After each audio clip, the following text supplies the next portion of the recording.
Right. இப்போ நாங்கள் ஹோமோன்ற பகுதி அது உண்மையாக நான் அந்த பயாலஜி பகுதி கழிச்சதுக்கான பயாலஜி பகுதி உண்மையிலே எல்லா பகுதியும் சேர்த்து ஒரு கலந்துரையாடல் செஞ்சேன். அதில் வந்து உண்மையிலே எக்ஸாம் பேப்பர் இப்படி ஒரு அதிகமான வினாக்கள் வராது.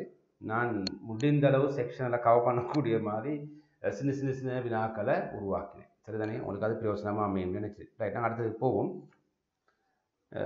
கெமிஸ்ட்ரி பகுதி அப்புறம் 6வது வினா, இரும்பு துருப்பிடித்தல். சரியா? இரும்பு துருப்பிடித்தல் தான் கேள்வி. இரும்பு துருப்பிடித்தல் தொடர்பாக அமைக்கப்பட்ட செயற்பாட்டின் உரு காட்டப்பட்டுள்ளது. இங்கு பொட்டாசியம் ஃபெரிசைனைட் ஒரு சேர்வை உண்டு, பினோப்தலின் ஒரு காட்டி உண்டு, சோடியம் குளோரைட் உப்பு, ஏகார்ன்ற வந்து என்ன ஒரு ஊடகம். சரியா? ஏகார்ன்ற வந்து ஒரு ஊடகம், கிட்டத்தட்ட ஜெலி மாதிரி இருக்கும் என்பவற்றை பயன்படுத்தி அமைக்கப்பட்ட ஊடகத்தில் X, Y, Z ஆகிய 3 உலோகங்கள் அமர்த்தப்பட்டுள்ளன. இப்போ நான் உங்களுக்கு சில உலோகங்களை காட்டுகிறேன். இது உலோகங்கள்னு சொல்ற வந்து என்ன, இரும்பாணியோட சுற்றப்பட்ட உலோகங்கள். இப்போ முதலாவது படத்தில் பாருங்க, இரும்பு மற்றும் ஈக்கு, அது உங்களுக்கு லேசாக பிடிச்சலாம். இரும்போட ஒரு உலோகங்கள் மற்ற 4லையும் இணைக்கப்பட்டு நீங்க 7 இது இனம் காண பாருங்க. இலகுவான மெத்தட். நான் உண்மையில கேட்பேன் எப்படின்னு. இப்போ பாருங்க பார்ப்போம். முதலாவது வந்து இரும்பு, அதோட சுத்தப்பட்டது வந்து மேக்னீசியம். அடுத்த வந்து இரும்பானோட சுத்தப்பட்டது வந்து செப்பு, அது போல் சுத்தப்பட்டது வந்து அலுமினியம், அது போல் சுத்தப்பட்டது வந்து ஈயம். விலகுதா?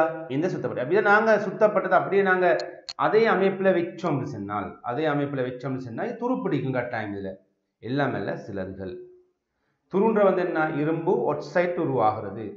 நீர் வளி என்பன சேர்ந்து இரும்பானது இரும்பு ஒட்சைட்டாக மாறுறதை நாங்கள் சொல்லுவோம் வந்து இரும்பு துருப்பிடித்தல் செல்வோம். இரும்பு ஒட்சைட் துருப்பிடித்தல். பொதுவாக உலோகம் மங்குதல் ஒரு கருத்து ஒன்றுமே. உலோகம் மங்குதல் என்ன சொன்னால் அந்த உலோகத்தோட ஒட்சிசன் சேர்றது, அது மங்கள் அடைதல் சொல்றது. இப்போ மேக்னீசியத்தோட ஒட்சிசன் சேர்ந்தா மேக்னீசியம் ஒட்சைட்டாக மாறும், அலுமினியத்தோட ஒட்சிசன் சேர்ந்தா அலுமினியம் ஒட்சைட்டாக மாறும். இது உலோகம் மங்குறன்னு சொல்லுவோம். ஆனா இந்த இரும்போட ஒட்சிசனும் நீரும் சேர்ந்தா வந்து அரிப்பு, அதாவது அறிஞ்சு இல்லா போயிடும். அது அப்படி போய் எல்லாமே வைத்து முற்றா இல்லா போகும். அதுதான் அரிப்படைன்னு சொல்லுவோம் நாங்கள். சரியா? அதாவது துருப்பிடித்தல்னு சொல்லுவோம். Right, okay. இதுல நாங்க இந்த தாக்கு விதத்தோட நாங்கள் ஏற்கனவே படிக்கிறோம். தாக்கு விதத்தோட உங்களுக்கு தெரியும் பாருங்க. இரும்பு இடத்த பாருங்க. நான் இரும்பு ஹைலைட் பண்ணிடுறேன். சரி, இந்த இரும்பு, இந்த இரும்புக்கு மேலிரு உலோகங்கள், இந்த மேலிரு இந்த உலோகங்கள் எல்லாம் சரியா இரும்போட தொடர்புறும் போது இரும்பு பாதுகாக்கப்படும், துருப்பிடிக்காது. இரும்புக்கு மேலிரு உலோகங்கள் தான், அதாவது பொட்டாசியம், சோடியம், அது ஏதோ அதுக்கு மேல எல்லா உலோகங்கள் எதென்றாலும் பிரச்சனை இல்லை. இரும்போட தொடர்பு பட்டாண்டா இரும்பு துருப்பிடித்தல் பாதுகாக்கப்படும். அதுக்கு நான் சொல்றது கத்தோட்டு பாதுகாப்பு சொல்லுவோம். இதை இரும்பை பாதுகாக்க அந்த முறைக்கு செல்ற வந்து கத்தோட்டு பாதுகாப்பு. அதாவது இரும்புக்கு மேற்பட்ட தாக்கு விதத்தோட இரும்புக்கு மேற்பட்ட உலோகங்களை கொண்டு இரும்பு அடிப்படையாம பாதுகாக்க. ஆ டைம் நாங்கள் என்ன செய்யணும், அந்த நேரத்தில் வந்து தொடுகி விட்டா போதும். நான் காட்டின மேக்னீசியம் அலுமினியம் சும்மா சுத்திட்டாலும் போதும், வேற என்ன செய்ய தேவையில்லை. சரியா? அப்ப அதை பாதுகாக்கணும். அடுத்து வந்து இரும்பு கீழ் உலோகங்களை நாங்கள் இரும்போட தொடர்பு படுத்தினால் இரும்பு வேகமா துருப்பிடிக்கும். அவையில செப்பு ஈயத்தோட டச் பண்ணினா உங்களுக்கு நடக்கும், வேகமா துருப்பிடிக்கும். ரெண்டு இரும்புக்கு கீழ் உலோகங்கள், இரும்பு வேகமா துருப்பிடும். ஆனா அதை கொண்டு எங்களுக்கு பாதுகாப்பு செய்ய மேலும். இப்படிதான் வச்சுக்கணும். இது இரும்புன்னு வச்சுக்கொள்ளுமே நாங்க, இது இரும்பு, இதை நாங்க இரும்புக்கு மேற்பட்ட உலோகத்தால் இப்படி பிடிச்சுக்கொண்டா இந்த இரும்பு பாதுகாக்கப்படும். அதே நேரத்தில் வந்து இதே இரும்புக்கு கீழ் உலோகத்தால் டச் பண்ணிடும், அப்படி கடுமையா இரும்பு துருப்பிடிக்கும். நோமலை விட வேகமா துருப்பிடிக்கும். ஆனா இந்த நான் இரும்புக்கு கீழே தாக்கத்தோட இரும்பு கீழ் உலோகங்களை முற்றாக மூடி விட்டேன், நான் விளங்காம முற்றாக மறைச்சு விட்டேன்னு சொன்னா இது துருப்பிடிக்கவே மாட்டிச்சு. இது சில வந்து முலாமிடல் சொல்லுவோம், நான் முற்றாக சுற்றி மூடி விட்டேன்.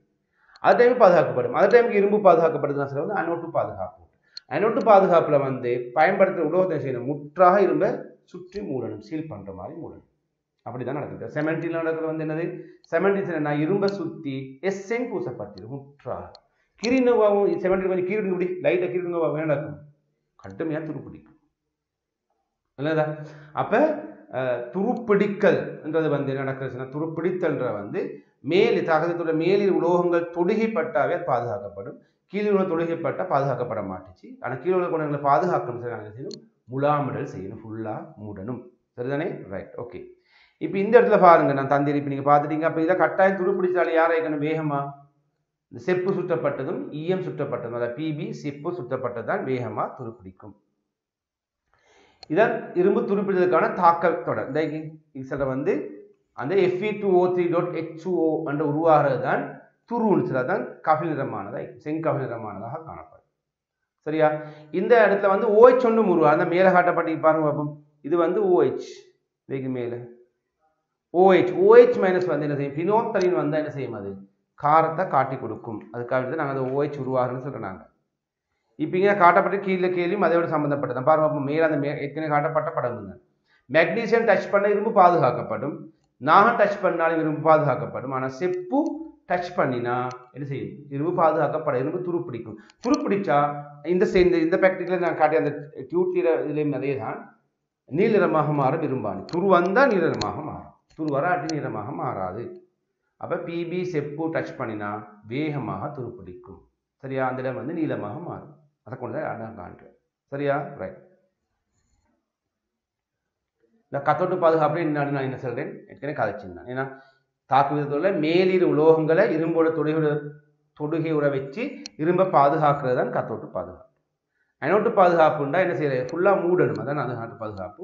அதுக்கு நாங்கள் பெரும்பாலும் பயன்படுத்த வந்து இரும்புக்கு கீழிரு உலோகங்களை பயன்படுத்துவோம். எஸ்என் யூஸ் பண்ணி உதாரணமாக காட்டு. இந்த ப்ராக்டிக்கல் செஞ்சு பார்க்குற செப்பையும் அலுமினியத்தை சுற்றி போட்டால் ஆணி ரெண்டு காட்டி செப்பை சுற்றினா வந்து பச்சை நிறமாக மாறும், துருப்பிடிக்கும். அலுமினியம் சுற்றினா வந்து ஆணி பாதுகாக்கப்படும், துருப்பிடிக்காது.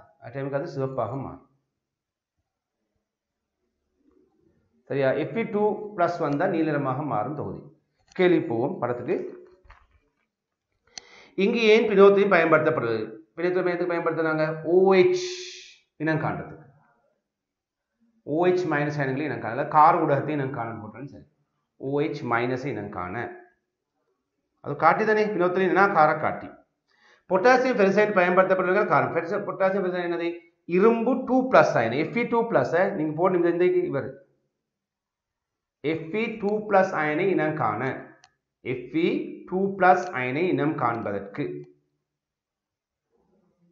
மேற்படி உலோகங்கள் இரும்பா இருக்கக்கூடியது ரெண்டிலையும் காணப்பட்டது இரும்பு. மற்றது ஏன்னா ஒன்று துருப்பிடிச்சு பாருங்க பார்ப்போம்.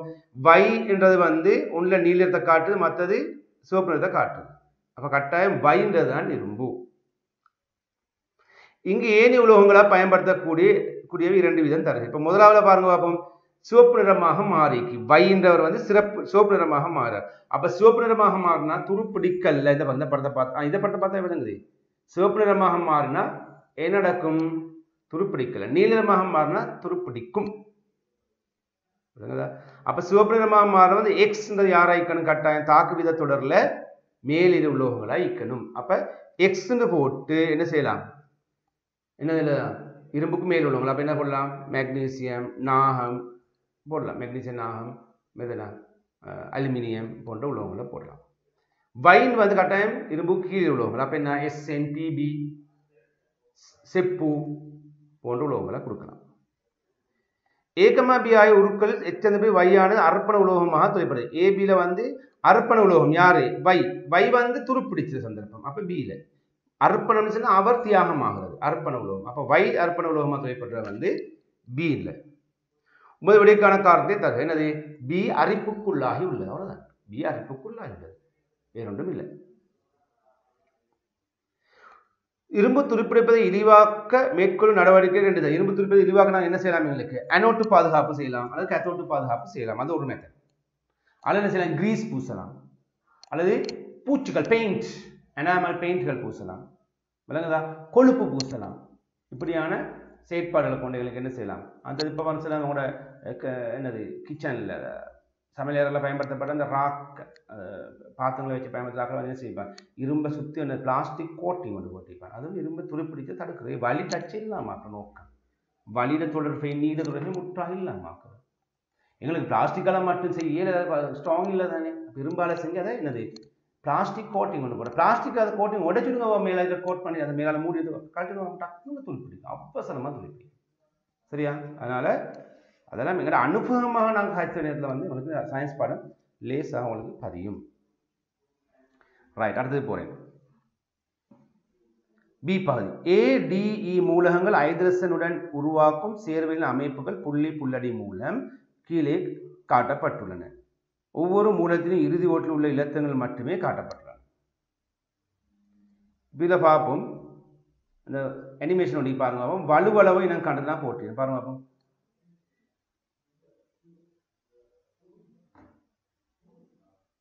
வலுவலு வலுவலு என்ன இலத்திரனை இழத்தல் அல்லது ஏற்றல். இந்த பாருங்க பாப்போம், சோடியம் வந்து இறுதியோட ஒரு இலத்திரனை என்ன செய்யும், அது இழக்குது. அப்ப அது ஒரு வலுவலு. சக்தி மட்டும் இல்லா போகும், ஒரு வலுவலு. சரியா, இலத்திரன் இலக்கத்தால வாரது ஒரு வலு, ஒன்றில இருந்தா ஒரு வலுவலு.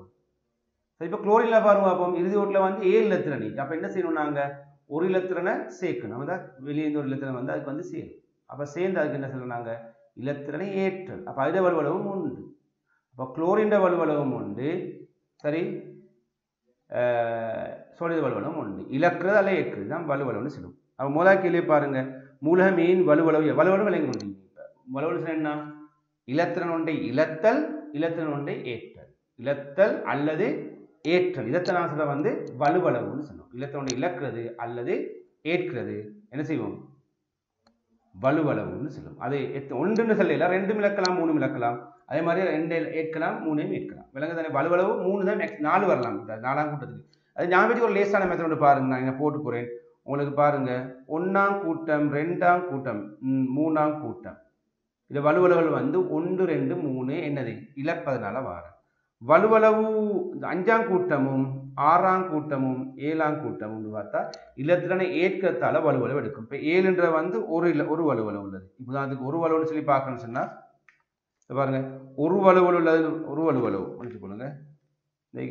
ஒரு வலுவலு சொன்னா யார் வரும், 1ஆம் கூட்டமும் 7ஆம் கூட்டமும் வரும். ரெண்டும் 1 வந்து இழத்தல், 7ஆம் வந்து ஏற்பதால. 2 வலுவலவு எடுக்குன்னு சொன்னா 2 வலுவலவு எடுக்குன்னு சொன்னா 2ஆம் கூட்டமும் 6ஆம் கூட்டமும் வரும். 3 வலுவலவு வாரன்னு சொன்னா 3ஆம் கூட்டமும் 5ஆம் கூட்டமும் வரும். 4 வலுவலு சொன்னா 4ஆம் கூட்டம் மட்டும். இப்படி ஞாபகத்துக்கு ஒரு லேசி உங்களுக்கு வலுவலவுகள். அதில் வந்து 6 மேலும் 5 வந்து ஏற்பதனால வாரது, 1 2 3 வந்து இழப்பதனால வரும். 4ஆம் கூட்டம் வந்து இழக்கிறதோ ஏற்கிறதோ சந்தர்ப்பத்துக்கு ஏற்ற மாதிரி அவங்க செஞ்சு கொள்வாங்க. ரைட்.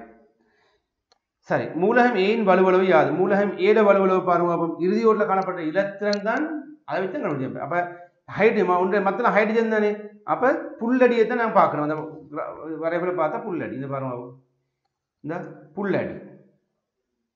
அப்ப ஏண்ட மூலகத்துல வந்து இறுதி ஓட்டில் எத்தனை இலத்திரன் எண்ணி பாருங்க, அந்த புல்லடிகளை எண்ணி பாருங்க. சரியா, பாப்பா எண்ணி பாப்பா. இதை பாருங்க, இன 2க்கு இன 2க்கு, அப்ப 4 இன 1க்கு இன 1க்கு, மொத்தம் 6. அப்ப இறுதி ஓட்டில் 6 இல்லைன்னு சொன்னா 2 வாங்குவார். அப்ப அது வலுவலவு எத்தனை, 2. மூலம் ஏன் வலுவலவு 2. மேலே காட்டப்பட்ட மூலங்கள் ஆவண அட்டவணையில் ஒரே கூட்டத்தை சேர்ந்த மூலகங்கள் இவை. இவை வரும் ஒரே கூட்டத்தை சேர்ந்த இறுதி ஓட்டத்தில் வந்து சமணம் இருந்தால் ஒரே கூட்டம். அப்போ பாருங்க, ஏட வந்து இறுதி ஓட்டில் 6க்கு, 5ல் பாருங்க டீல வந்து 5க்கு, மறுவா ஈல வந்து வருங்க மறுவா 6க்கு. அப்ப யார் யார் ஒரே கூட்டத்துக்குள்ளாக்கள் 6 வர்றது வந்து ஏயும் ஈயும். மூலகம் டி ஆனது வாயுவாய் இயற்கையில் காணப்படுகின்றது. மூலகம் டி இயற்கை வாயுவாக, அவ்வாயு மூலக்கூறு D2 அமைப்பை புள்ளி புள்ளடியாக வரையட்டாம். டி வந்து இயற்கையா வாயுல காணப்படுதாம். அப்ப என்னது உண்மையிலே D2 என்ன, அநேகமா நைட்ரசன். 5ஆம் கூட்டம் மூலத்துல வர வாயு. 5ஆம் கூட்டம் நாங்க படிச்சது என்னது, நைட்ரசனும் பொஸ்பரஸும். பொஸ்பரஸ் வந்து ஒரு திண்மம், எனவே அதை என்னது ஒரு குறைகட திண்மம், குறைகட திரவியமா பயன்படுத்தப்படுது. அது பொருத்தம் இல்லை. ஆனால் நைட்ரசன் தான் நீங்கள். அப்போ நைட்ரசன் வந்து எப்படி காணப்படும், மும்மை பிணைப்பாக காணப்படும். நீங்கள் படிச்சிருப்பீங்க ஏற்கனவே நைட்ரசன். இந்த அமைப்பு நீங்கள் வரையணும். என்ன கேட்டீங்க, புள்ளி புள்ளடியா, ஓ புள்ளி புள்ளடி. இந்த கிராஃப் நீங்கள் இந்த படத்தை வரையணும், புள்ளி புள்ளடி. ரைட். அடுத்த கேள்வியை பாருங்க, மேலே காட்டப்பட்ட DH3 சேர்வை திரவ நிலையில் உள்ளதென கருதுக. இத்திரத்தோட மின் அதுக்கு முந்தி ஒண்டிக்கு இல்லை முன்னுக்கேள்வி பாருங்க. மேலே காட்டப்பட்ட DH3 சேர்வை திரவ நிலையில் உள்ளதென கருதுக. இத்திரத்தோட மின் கடத்தப்படுகின்றதா. உமது விடைக்கான காரணத்தை. அப்ப அமோனியா இல்லையா, NH3 தானே, NH3 இதுதானே. இது நீர்ல கரைஞ்சா வரும் என்ன, NH என்ன வரும், இது என்ன வரும்னு சொன்னால் பாருங்க, NH3 சக நீர் H2O கரைஞ்ச எங்களுக்கு வர்றது வந்து NH4OH வரும். சரியா, NH4OH வந்து ஒரு மூலம். இது வந்து அயன் சேர்வை அல்ல, இதே முன்ன கடத்தாது. உமது விடைக்கான காரணம், ஏது கடத்தாத காரணம் என்ன, அயன்கள் இல்லை. அப்போ மின்ன கடத்துற திரவங்களாக வாரின கட்டாயம் செய்யணும் அயன்கள் ஈக்கணும். திரவங்கள் வந்தால் அயன்கள் ஈக்கணும். திண்மங்கள் சொன்னால் இலத்திரங்கள் ஈக்கணும். அசையக்கூடிய இலத்திரங்கள் ஈக்கணும். திண்மங்கள்டா திரவங்கள் மின்ன கடத்தல் சொன்னால் என்ன செய்யணும்? அசையக்கூடிய இலத்திரங்கள் காணப்படணும். மேலே காட்டப்பட்ட ஈ மூலம் குளிருடன் 3 அணு கொண்ட மூலக்கூறை உருவாக்கும். அம்மூலகத்தின் சூத்திரத்தை எழுதுக. ஈ குளோரினுடன், அப்போ ஈர வலுவளவு நாங்கள் கண்டுபிடிச்சோம் 2 அப்படியா? அப்போ பார்க்கலாம் லேசங்களுக்கு எப்படி பார்க்கலாம்? ஈர வலுவளவு 2, குளோரின வலுவளவு உங்களுக்கு தெரியும் எத்தனை? 1 செய்யும். அப்போ இதை 1 இங்கே போடுவீங்க, 1 இங்கே கொண்டணும், 1 ஈர வலுவளவு 2 இங்கே 1. அப்போ 1 வந்தால் போட்டலே அப்போ என்ன சூத்திரம் ரெண்டுக்கு தான் விடாது. ECl2 சரியா? ECl2 right. அடுத்த கேள்வி பாருங்க. சீரான வேகத்துடன் பயணிக்கும் புகழ என்ஜின் பகுதியினால் 8000 நியூட்டன் விசை வழங்கப்படுகின்றது. விசை தெரியும் எங்களுக்கு, F தெரியும், விசை வந்தால் F தெரியும் சரியா? இச்சதற்கு புகையிரத என்ஜின் மீது செயற்படும் விளைவு விசை யாது? சீரான வேகம் என்ன? ஆர்முடுகள் இல்லை விளங்குதா? ஆர்முடுகள் இல்லை. ஆர்முடுகள் என்ன விசை வழங்கப்படுமா? இல்லை. விசை வழங்கப்பட்டது பாருங்க. சாம்பாடு ஞாபகம் பாருங்க. பாருங்க இந்த சாம்பாடு ஒன்று நல்லா இருந்தால் சொல்லலாம். F சமன் MA. இந்த A இருந்தால் தான் விசை ஒன்று உருவாகும் எங்களுக்கு. A ஒன்று இருந்தால் தான் என்ன செய்யும்? விசை ஒன்று உருவாகும். ஆர்முடு வந்தால் தான் விசை ஒன்று உருவாகும். ஆர்முடுகள் வரணும். அப்போ சீரான வேகம் வந்தாவே நீங்கள் என்ன செய்யணும்? இதுக்கு ஆர்முடுகள் பூச்சி எங்கே சீரான வேகம் கதை வந்து ஆர்முடுகள் இல்லை, வேகம் கூட இல்லை. விசை வழங்கப்பட்டால் அது உராய் விசை சமனாகும். அதே விசை இப்போ இயங்குற புகையில் வந்து அந்த விசை இல்லையா? இன்ஜினால் வழங்கணும். இப்போ நான் ஒரு தள்ளு வேண்டிய இடத்துல சீரான வேகத்தில் போகிறேன், அவனை விசை வழங்க இல்லையா? வழங்குகிறேன். ஆனால் ஆர்முடுகள் 0. அந்த வழங்கப்பட்ட விசை நடக்கு, நாங்கள் வழங்கின விசை என்ன செய்யும்? உராய் விசை சமனாகி பேலன்ஸ் ஆகி கொண்டு நிற்கும். விசை 0 தான் நிற்கும். விளைவு விசை 0 தான் நிற்கும். விளங்குதா? அப்போ இச்சந்திர பற்றி புகையத்தின் என்ஜின் மீது தொழிற்படும் விளைவு விசை யாதுன்னு கேட்டீங்க. அப்போ என்ன விட? 0 சரியா? 0. அசைவுக்கு எதிராக புகைத என்ஜின் மீது தொழிற்படும் விசை ஒன்றை குறிப்பிடுக. அசைவுக்கு எதிராக தொழிற்பட்ட விசை நான் செல்லவே தேவையில்லை, இதுக்கு முன்னாடி காய்ச்சேன். என்னது? உராய்வு. உராய்வு என்ன? உராய்வு. உராய்வு விசை லேசா தெரியும். இது உண்மையில் இயங்கிக் கொண்டிருந்த தொழிற்பட்ட விசை தானே. அப்போ இயக்கவியல் உராய்வு சொல்லி சொல்லலாம். ஆனால் தேவையில்லை இன்னைக்கு. இயக்கவியல் உராய்வு இயங்க முந்தி வழங்கினா வந்து நிலையியல், இயங்க பாகக்குழு இயங்குற உராய்வு வந்து எல்லை உராய்வு விசைன்னு சொல்லுவோம். புகழ என்ஜினின் திணிவு 20000 கிலோகிராம் எனின் புகழ என்ஜின் மூலம் வழங்கப்படும் விசை 8000 நியூட்டனிலிருந்து 8500 வரை அதிகரிக்கப்பட்டது. அப்போ கட்டாயம் என்ன? விசை கூட்டினா ஆர்முடுகள் வரும். என்ஜினை ஆர்முலை காண்பதற்கு நீங்கள் பயன்படுத்தும் இயக்கம் தொடர்பான விதியின் பெயரை குறிப்பிடுக. விதியின் பேர் வந்து என்ன? நியூட்டனின் 2ஆம் விதி. என்ன? நியூட்டன் 2ஆம் விதி என்னது? இந்த சாம்பாடு என்ன? இந்த F சமன் MA சாம்பாடு. அதை எப்படி விதியா சொல்ற நீங்க? ஆர்முடுகளானது வழங்கப்படும் விசைக்கு நேர்வித சமன் இல்லையா? ஆர்முடுகளானது என்னது? வழங்கப்படும் விசைக்கு நேர்விகித சமன். அதே மாதிரி ஆர்முடுகளானது திணிவுக்கு நேர்மாறு விகித சமனாய். இதனை தொடர்புபடுத்தி எடுத்தது தான் என்னது? F சமன் MA என்றது. ரைட். அப்போ 2ஆம் விதின்னு சொன்னால் சரி போதும். ஆர்முனை பெருமானத்தை கணிக்க. அப்போ என்ன செய்யலாம்? எங்களுக்கு F சமன் MA சாம்பாடில் பிரதிட்டுனாங்க. F சமன் MA. F தெரியும் என்ன?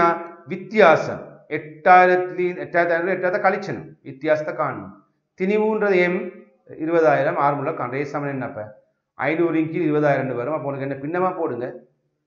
1 கீழ் 4 அல்லது 0.025 மீட்டர்/செகண்ட் மைனஸ் அழகு கட்டாயம். சினோர் ஆர்முலர் விளங்கும். விசை பெரிய பாரமான என்ஜின் தானே. சினோரு விசை ஒன்று வழங்குறது தான் வழங்கப்படுது. அதனால் சினோரு விசை வழங்கப்படுற மாதிரி தான் விளங்கும். சினோரு வேகம் கூட்டுறது விளங்கும், பெரிய அளவில் விளங்காது. சரியா? ரைட். அப்போ விட வந்து 1 கீழ் 40 போடலாம், அல்லது 0.025 ms-2 போடலாம். புற என்ஜின் மேற்கூறியவாறு சீரான வேகம் ஆர்முடன் பயணிக்கும் சந்தர்ப்பங்கள் 2க்கும் உரிய வேக நேர வரை பருமட்டானவர்கள் வரைந்து காட்டு. சீரான வேகம் மற்ற என்னது? ஆர்முடுகள். அப்போ சீரான வேகம் சொன்னால் மாறாத வேகம். அப்போ வேகம் மாறல, ஆர்முடன் சொன்னால் கொஞ்சம் வேகம் கூடணும். அவ்வளோதான் கிராஃப், வேறு விசேஷம் ஒன்றும் இல்லை. இந்த பாருங்க, இதான் ஒன்று வர வேண்டிய கிராஃப். அழகுகள் சரியான கொடுத்தீங்க எல்லாம். இது சீரான வேகத்துக்குரிய கட்டம். அடுத்து வந்து ஆர்முடன் கட்டம். இவ்வளோதான். இவ்வளோ வரைஞ்சிருந்தால் போதும். டைம் ஒன்றும் கொடுக்க தேவை. டைம் ஒன்று தந்து இல்லையே உங்களுக்கு. இப்போ டைம் தேவையில்லை. இந்த தகவல் இருந்தால் போதும். பருமட்டான கிராஃபும் தானே. வேறு நம்பர்ஸ் எல்லாம் கொடுக்க வேண்டிய அவசியம் இல்லை. எங்களுக்கு தெரியாத வேகம் எல்லாம் தெரிஞ்சனா கொடுக்கணும் கட்டாயம். சரிதானே? அப்போ இதுக்கு தேவை இல்லை. இப்போ பி பாட்டுக்கு போகும். பி போட்டு மீறான் பெருமாக கொடுக்க தேவைன்னு போட்டிட்டான். சரி, வெவ்வேறு பதார்த்தங்களுக்கு வெப்பத்தை வழங்கும் போது அதன் வெப்பநிலை மாற்றத்தின் மீது பதார்த்தத்தின் தன்வெப்பக்குழல் செல்வாக்கு செலுத்துகின்றது. தன்வெப்பக்குழல் கட்டாயம் பாதித்து தன்வெப்பக்குழல் கூடினா மெதுவாக சூடாகும். ஒரு பொருளுக்கு தன்வெப்பக்குழல் கூடினா ஸ்லோவாக சூடாகும். தன்வெப்பக்குழல் குறைஞ்ச வேகமாக சூடாகும். X, Y இரு திரவங்களின் சம அளவான திணிவுகளுக்கு ஒரே அளவு வெப்பம் வழங்கப்படும் போது Xின் வெப்பநிலை 30 பாய்சியிலிருந்து 50 C வரை மாறுபட்டதும் Yயின் வெப்பநிலை 30 பாய்சியிலிருந்து 80 பாய். நான் படமாக காட்டுறேன் பாருங்க. முதலாவது வந்து X வந்து ஸ்லோவாக சூடாகுது, Y வந்து வேகமாக சூடாகுது. ரெண்டுக்கு ஒரே வெப்பம் தான் கொடுக்குற, ஒரே மாதிரி ஒரே அளவு திரவம். விளங்குதானே? அப்போ கேட்ட கேள்வியை பாருங்க. X, Y திரவங்கள் இரண்டையும் கருதும் போது தன்வெப்பக்குழல் கூடிய திரவம் எது? கட்டாயம் எதா ஈக்கணும்? X. ஸ்லோவாக வெப்பம் அடைகிறது வந்து தான் தன்வெப்பக்குழல் கூட. அது இப்போதான் பாருங்களேன். இப்போதான் 4000 தன்வெப்பக்குழல் மற்ற 1000. அப்போ 1000 வெப்பம் வளர்ந்தோடனே அது ஒன்று போகும். இது இன்னும் ஒன்றுக்கு வந்திக்காது. இது ஒன்றாகும் சொன்னால் இந்த பதார்த்தம் ஒன்றாகும் சொன்னால் நீங்கள் என்ன செஞ்சுக்கணும்? 4000 கொடுத்திக்கணும். அப்போ ஒன்றாகும், ஒரு பாகை கூடும். இதை தெரியாம பார்த்தேன் 4 கூடிக்குமே 1000 வந்தால் ஒன்று கூடி ஆச்சுக்கணும். அப்போ இது வேகமாக கூடும். தன்வெப்பக்குழல் குறைந்த வேகமாக சூடாகும். இது கொஞ்சம் குழம்பு இடம் ஒன்று தான். விலகுதா? தன்வெப்பக்குழல் குறைந்த வேகமாக சூடாகுன்ற விஷயத்தை மறக்கிற சிலாக்க. தன்வெப்பக்குழல் கூடினதான் வேகமாக சூடாகுன்ற மனசில் பதியுது. கூட சொல்லு அதை வச்சு. சரியா? தன்வெப்பக்குழல் குறைந்ததான் வேகமாக சூடாகும். அப்போ நாங்கள் தன்வெப்பக்குழல் குறைந்த பாத்திரங்களை பயன்படுத்துறது வந்து என்ன செய்யணும்? எங்களுக்கு வேகமாக கறிகளை சமைச்சது. உதாரணத்துக்கு அலுமினிய பாத்திரத்தில் நாங்கள் சமைச்சதையும் மண் பாத்திரத்தை சமைச்ச ஒப்பிட்டு பார்த்தா இதில் வேகமாக உணவு சமைக்கப்படும் நாங்கள் பார்த்தோம்னா அலுமினிய பாத்திரமாக இருக்கணும். சரிதானே? ரைட். கேள்வியை பாருங்க. தன்வெப்பக்குழல் கூடிய திரவம் எது? தன்வெப்பக்குழல் கூடிய திரவம் வந்து எது? எக்ஸ். எக்ஸ்ல வை என்ன? வை எக்ஸா வையா? X X X. எக்ஸின் தன்வெப்பக்குழல் 4200 கிலோகிராம் -1 ஜூல் கெல்வின் -1 ஆகும். இத்தகவலை விளக்கு. தகவலை விளக்கட்டும். அப்படின்னு என்னது? 1 கிலோகிராம் யாதேனும் 1 கிலோகிராம் பொருள் உண்ட 1 கெல்வினால அதிகரிப்பதற்கு வழங்கப்பட வேண்டிய சக்தியின் அளவுதான் இந்த 4000 ஜூல் ஆகும் கருத்து. சில இப்படி அளவுகளை வச்சும் வரும். உதாரணத்துக்கு ஒரு முறை வந்துச்சு நான் நம்புறேன் 15W என்பதால் கருதப்படுவது யாது? ஒரு மாணவன் விட்டு 15W வேல்பன் வாங்கிட்டு வந்தானாம் அப்படின்னு கதை போது அதில் ஒரு கேள்வி கேட்டீங்கன்னா 15W என்றால் நீங்கள் விலகிக் கொள்வது யாது? என்ன விட இருக்கு? ஒரு செகண்டில் வெளியிடப்பட்ட சக்தியின் அளவு 15 ஜூல் என்றதான் அதை 15W ஒரு செகண்ட் டைமை சம்பந்தப்பட்டு செல்றது. அதே மாதிரி இது வரைவிலக்கணம் கேட்கலாம்.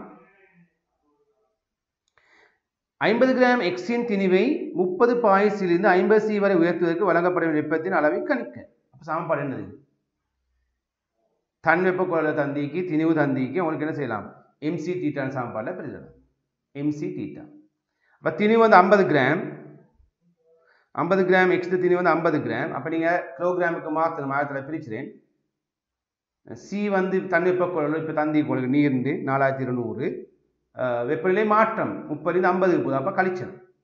அப்போ Q சமம் என்ன விட வரும்? உங்களுக்கு 4200 ஜூல் வரும். சுருக்கினா 4200 ஜூல் வரும். விளங்குதா? ரைட். X, Y ஆகியவற்றின் வெப்பநிலை அளப்பதற்கு மதுசார வெப்பமானி பயன்படுத்த பொருத்தமற்றதாகும். இதற்கான காரணம் யாது? இப்போ வெப்பமானி நீங்கள் அவதானிச்சா மதுசார வெப்பமானி இந்த மதுசார வெப்பமானி உள்ளுக்கு சிவப்பு நிறமாய்க்கும். அதில் வந்து மதுசாரம் வந்து நிறமற்றது தானே, பச்சை தனி மாதிரி தானே இருக்கும். எனவே நாங்கள் அதை நிறமூட்டி தான் பயன்படுத்துவோம். மதுசாரத்தை வந்து இந்த கொதிநிலை வந்து 72 பாகை அந்த அளவு வரும். அப்போ என்ன செய்யும்? 80 பாயாகுள்ள அது ஆவி ஆகிடும். 72 ஆவி அவன் வாசிப்பு பார்க்கல எங்களுக்கு. அதான் உயர் வெப்பநிலை அளக்கிறதுக்கு மதுசார வெப்பமானி பொருத்தம் இல்லை. அப்போ அந்த விட வாரத்துக்குரிய ஆன்சர் இல்லைன்னா சரி. இந்த வரும் இது இரச வெப்பமானி. நான் இதில் போட்டி மாதிரி ரெண்டுடே ஒரே பெருமானத்தை காட்டும். இந்த பாருங்க இங்கிட்டு மஞ்சளாக காட்டப்பட்ட அந்த வெப்பமானியில் வந்து 24 காட்டுது. அதே மாதிரி சிவப்பாக காட்ட மதுசார வெப்பமானி வெப்பநிலை மாற்றம் வராது. குறைந்த வெப்பநிலைக்கு கூடினதான் பிரச்சனையாகும். சரிதானே? இதுதான் விட இருக்கு. மதுசார வெப்பமானி குறைந்த கொதிநிலை கொண்டது. எனவே அது விரைவில் ஆவியாவதுனா உயர் வெப்பநிலை அளக்க முடியாது. அதுக்கு விடாது. விளங்குதானே? அதில் தன்வெப்ப இந்த கொதிநிலை வந்து என்னது குறைவு. அப்போ டக்குன்னு என்ன செய்யும்? அது 72 பாயாக என்ன செய்யும்? அது என்ன செய்யும்? அது டக்குன்னு விரைவாக ஆவியாகிடும். ஆவியாகிங்களுக்கு வாசிப்பு பார்க்க கிடைச்சாது, அங்கே பெருமானம் வீக்காது, ஆவிதான் அங்கே காணப்படும். குழாய்களுக்கு ஆவிதான் இருக்கும். சி கேள்வி போறேன். சீல பாருங்க, அலை இயக்கமுடைய வரைப்பதுக்கு வேணும். ரைட், அலை இயக்கம். அலை இயக்கம்னு சொன்னா உங்களுக்கு தெரியும் என்னன்னு சொன்னா, அதுல ரெண்டு வகையான அலைகள் சம்பந்தப்பட்ட. ஒன்று வந்து பொறிமுறை அலைன்னு சொல்லுவோம். பொறிமுறை அலையில ரெண்டு வகை காணப்படுது. ஒன்று வந்து குறுக்கலைன்னு சொல்லுவோம். இந்த மேலே காட்டப்பட்ட வந்து குறுக்கலை, கீழே காட்டப்பட்டது வந்து நீள்பக்கலையில் நெட்டாங்கலைன்னு சொல்லுவோம். அப்ப நெட்டாங்கலையில வந்து நெருக்கமான ஒரு பிரதேசமும் ஐதான ஒரு பிரதேசமும் வரும். குறுக்கையில வந்து முடியும் தாலியும் வரும். முடி உயரமான இடம் முக்கி கீழே வர தாலின்னு சொல்லுவோம். விலங்குதானே? இது ரெண்டும் பொறிமுறை அலைகள்னு சொல்லுவோம். இந்த பாருங்க, முடி நம்மளோட படத்துல நீங்க குறிச்சு கொள்ளுங்க. முடி தாலி. அலைநீளம் உங்களுக்கு குறித்து சொல்லிக்கோங்க. பாருங்க, அலைநீளத்தை வீச்சத்து. அலைநீளம்ன்றது பாருங்க, இந்த அடுத்து வார ரெண்டு அவத்தைகள். இந்த பாருங்க, இந்த படத்துல இது ஒரு அவத்தை, இதுவும் அதே மாதிரி உள்ள இன்னொரு அவத்தை. அப்ப இதுக்கு இடைப்பட்ட தூரத்தை நான் சொல்லுவேன் அலைநீளம். அப்ப உங்களுக்கு இதுவும் ஒரே அவத்தை, இதுவும் அலைநீளம் தான். உங்களுக்கு விருப்பமான மாதிரி அலைநீளத்தை கொடுக்கலாம். விலங்கு தானே? அப்ப அலைநீளம்ன்றது வந்து அடுத்து வரும் இரண்டு ஒத்த அவத்தைகளுக்கு இடைப்பட்ட தூரம். சரியா? அடுத்த பாருங்க வீச்சம். வீச்சம் வந்து என்ன? ஒரு மத்திய புள்ளியிலிருந்து ஏற்படும் உச்ச இடப்பெயர்ச்சி. உச்ச இடப்பெயர்ச்சியை நான் சொல்ல வந்து என்னது? வீச்சம்னு சொல்லுவோம். இப்ப பாருங்க, இதுதான் வீச்சம். சரி, உங்களுக்கு விரும்பினதை கொடுக்கலாமே, விரும்பினதை கொடுக்கலாம். ரைட். அடுத்தது பாருங்க, ஒளி அலையின் மீட்ரன் தரப்பட்ட அலையின் இயக்கம் ஏலிருந்து சி வரை பயன்படுவது 0.2 செகண்ட் எடுத்தது எனின் அலையின் மீடனை கணிக்க. ஏலிருந்து சி, ஏலிருந்து சி என்ன? ரெண்டு அலை. இதுலேயும் அதே தான் காட்டப்படும். ஏ டு சி இந்த உங்களுக்கு காட்டப்பட்ட படம் அதே தான். இது ஏ, இந்த பாருங்க, இந்த இடம் ஏ, இந்த இடம் பி, இந்த இடம் சி. சரியா? இப்படி எத்தனை அலைகள் உருவாக்கிதுல பாருங்க. அப்போ ரெண்டு அலைகள். அப்ப ரெண்டு அலை உருவாது 0.2 செகண்ட். அப்ப ஒரு அலை உருவாக்கு எவ்வளவு நேரம் எடுத்திருக்கும்? 0.1 செகண்ட். அப்ப மீட்டர் கேட்ட என்ன கதை? மீட்டர் என்ன? ஒரு செகண்ட்ல ஏற்படுற அலைகளின் எண்ணிக்கை ஒரு செகண்ட்ல. அப்ப 0.1 செகண்ட் என்ன? 0.1 செகண்ட் என்ன? 1/10 செகண்ட். அப்ப ஒரு செகண்ட் சேர்ந்து 10 அலை இருக்கும் நீங்க. அப்ப 1/10 செகண்ட் உருவாகிற அலைகள் வந்து ஒரு அலை உருவாகுது. அப்ப இது இப்ப 10 செகண்ட், அதாவது ஒரு செகண்டுக்கு வருது 10 அலை பெருக்கி. அப்ப அலையும் 10 அலை இருக்கு. அப்ப எத்தனை வரும்? 10 வரும். அப்ப அதோட மீடன் வந்து 10 வரும் உங்களுக்கு. வரும் செய்யற முறையை இப்ப நான் வசனத்தை எழுதியேன். இந்த 0.2 செகண்ட் உருவாகிற 2, 0.1 செகண்ட் உருவாகிற அலைகள் உண்டு. அப்ப ஒரு செகண்ட் உருவாகிற வந்து 10. அப்ப அது மீடன் வந்து என்ன? 10 ஹெர்ட்ஸ். மீடன் நாங்கள் அளக்குற அழகு வந்து ஹெர்ட்ஸ்ல. எனவே 10 ஹெர்ட்ஸ்னு சொல்லுவோம். ஒளியலையின் மீடன் மாறுபடும் போது காதுக்கு கேட்கும் ஒளியின் எச்சிறப்பியல்பு மாறுபடும். மீடன் மாறினா, அதாவது மீடன் எண்ணிக்கை கூட நடக்கிற காதுக்கு என்ன சிறப்பியல்பு? அது சொல்ற வந்து சுருதி மாறும். சுருதி மாறும். விளங்குதா? சுருதி மாறும். அதே மாதிரி அலைட வீச்சம் மாறினா, அதாவது இடப்பெயர்ச்சி கூடினா உறப்பு மாறும். இடப்பெயர்ச்சி கூட என்ன செய்யும்? உறப்பு மாறும். உறப்பு கூடும். விளங்குதா? அப்ப வீச்சம் தங்கிறது வந்து, உறப்பு தங்கிறது வந்து வீச்சத்துல, சுருதி தங்கிறது வந்து மீடரன்ல. விளங்குதா? ரைட். வினா 3 குறிப்பிட்ட ஒளியின் சிறப்பியல்பை தவிர, அதாவது இது சுருதியை தவிர ஏனைய சிறப்பியல்புகள் மாறாமல் காணப்படி நீங்கள் பதிவு செய்த வரைபடத்தில் குறிப்பிட்ட ஒளியின் மீடரன் 2 மடங்காகும் போது அதனை புள்ளிக்கோட்டின் மூலம் வரைந்து. அதாவது வீச்சம் மாறாமிக்கணும். என்ன மாறுது? மீடன் மட்டும் மாறுது. அப்ப மீடன் மாற 2 மடங்கு என்ன செய்யணும்? அலை எண்ணிக்கை கூடும். இப்ப நாங்க உங்களோட படத்தை காட்டில வந்து 2 அலைகள் இங்க காட்டி வந்து 2 அலைகள் தானே காட்டேன். அப்படிங்கிற சார்த்த 4 அலைகள் வருது. ட்ரை பண்ண வரையணும் நீங்க. அப்ப இந்த படத்தை நான் வரையணும். இந்த அமைப்புல வரைய பார்த்துக்கிறேன். அழகா வராது என்ற இந்த அமைப்புல வரணும். நீங்க இது இன்னும் இப்படி வரணும். இதுக்கு ஒரு அலை வரணும். இல்லைதா? அழகா வரல. சரி, நான் வரைஞ்சிப்பேன். அடுத்த படத்துல பாருங்க, இந்த இப்படி வரும். அந்த நீலமயிறது தான் ஏற்கனவே இருந்தது. சிவப்பா வரைஞ்சிறது தான் இப்ப வரைஞ்சது. சரியா? இப்படி வரையணும். புள்ளிக்கோட்டில் வரையணும். ஓகே. மின்காந்த அலை ஒளியலை என்பவை ஒன்றில் வந்து வேறுபடும் 2 இயல்புகளை தருக. மின்காந்த அலையும் ஒளியலை என்ற வந்து ஒரு பொறிமுறை அலை. அதுக்கு அடுத்தப்பட்டதுக்கு என்ன செய்யணும்? ஊடகம் தேவை. ஆனா மின்காந்த அலை வந்து என்னது? அது ஒரு குறுக்கலை தான். ஆனாலும் என்னதுக்கு எங்களுக்கு ஊடகம் தேவை இல்லை. சரி, மின்காந்த அலை ஒளி அலைக்கு உள்ள வேறுபாடு இது. அது மேலே கணக்கு பாதி இல்லை உங்களுக்கு, சிலபஸ்ல இல்லை. கீழே பகுதி மட்டும் கொண்டா போதும் உங்களுக்கு. சரியா? அப்ப மின்காந்த அலைக்கு ஊடகம் அவசியம் இல்லை. காந்த கடத்தப்பட ஊடகம் அவசியம் ஒலி அலைக்கு. மின்காந்தம் மின்னும் காந்த இயல்பு ரெண்டும் கொண்டு ஒலி அலைக்கு அப்படி இல்லை. வெற்று இத வேகம் வந்து 3,00,000 km/s அல்லது 3×10⁸ m/s செல்லும் மின்காந்த வேகம். சாதாரண ஒலி அலை வேகம் வந்து 330 m/s செல்லும். இதுதான் ரெண்டுக்குடைய வேறுபாடு. ரைட். அடுத்தது அதோட நான் பார்த்து காட்டி உங்களுக்கு வந்து மின்காந்த அலையோட திருசியத்தை. இதில் வந்து 4 வினாக்கள் உங்களுக்கு கேட்குது. இதை பேஸ் பண்ணி 4 வினாக்கள் இங்கே பாருங்க பார்ப்போம். இது உங்களுக்கு தந்திக்கு உங்களுக்கு என்னது மீட்டனை காட்டுங்க. பாருங்க மீட்டன், இது மீட்டன் மிக உயர்ந்த மீட்டன் காணப்படுது. இந்த காட்டில் வந்து என்ன மீட்டன் மிக குறைவு, மிக நீட்டமான மீட்டன். இங்கே இந்த இணைக்கு வாரத்துக்கு ஒரு இதுதான் ஒரு மீட்டன், ஒரு ஹெர்ட்ஸ். இது வந்து அது அந்த மாதிரி ஒரு ஏராளமான. அப்போ இங்கே மீட்டன் கூட, இந்த இடத்துல மீட்டன் கூட, இந்த இடத்துல வந்து மீட்டன் குறைவு. சரிதானே? அப்போ மீட்டன் கூட்டினது எது குறைந்தது. அப்போ மீட்டன் கூட்டினது வந்து கேமா கதிர், மீட்டன் குறைந்தது வந்து வானொலி அலை. அது ஒரு முடிவு, ஒரு கேள்வி. அல்லது கேட்கலாம் என்ன அலைநீளத்தை வச்சுக்க. இந்த அலைநீளம் இங்கே சரியான கூட. பெரிய அலைநீளம் உள்ளது வந்து ரேடியோ, சிறிய அலைநீளம் வந்து எது கேமா கதிர்னு ஒன்று சொல்லலாம். இப்படி கேள்விகள் கேட்கலாம். சரியா? இதை மின்காந்த திருசியத்தை கொண்டு உங்களுக்கு கேட்கக்கூடிய வினா சந்தர்ப்பங்கள். ரைட். இப்போ அடுத்த வினாவுக்கு போவோம். மாணவர் குழு ஒன்று மின்னியல் தொடர்பான விதி ஒன்றை வாய்ப்பு பார்க்க அமைத்த சுற்றின் வரைபடத்தை இங்கு காணலாம். ரைட்.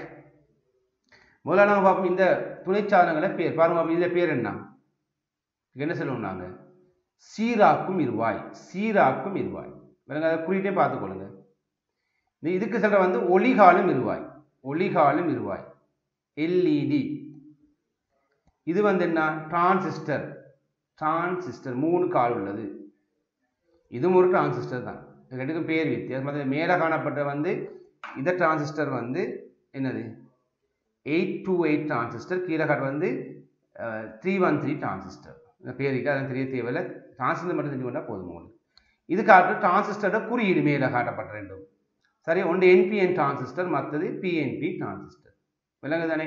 என்பிஎன் டிரான்சிஸ்டர் என்ன பாருங்க, மின்னோட்டம் வந்து பிலிருந்து, அதாவது பினா பாசிட்டிவ், பாசிட்டிவ்லேருந்து நெகட்டிவ் நோக்கி தான் மின் பாயும். அப்போ அம்புக்குறி இப்படி போட்டுனாங்க.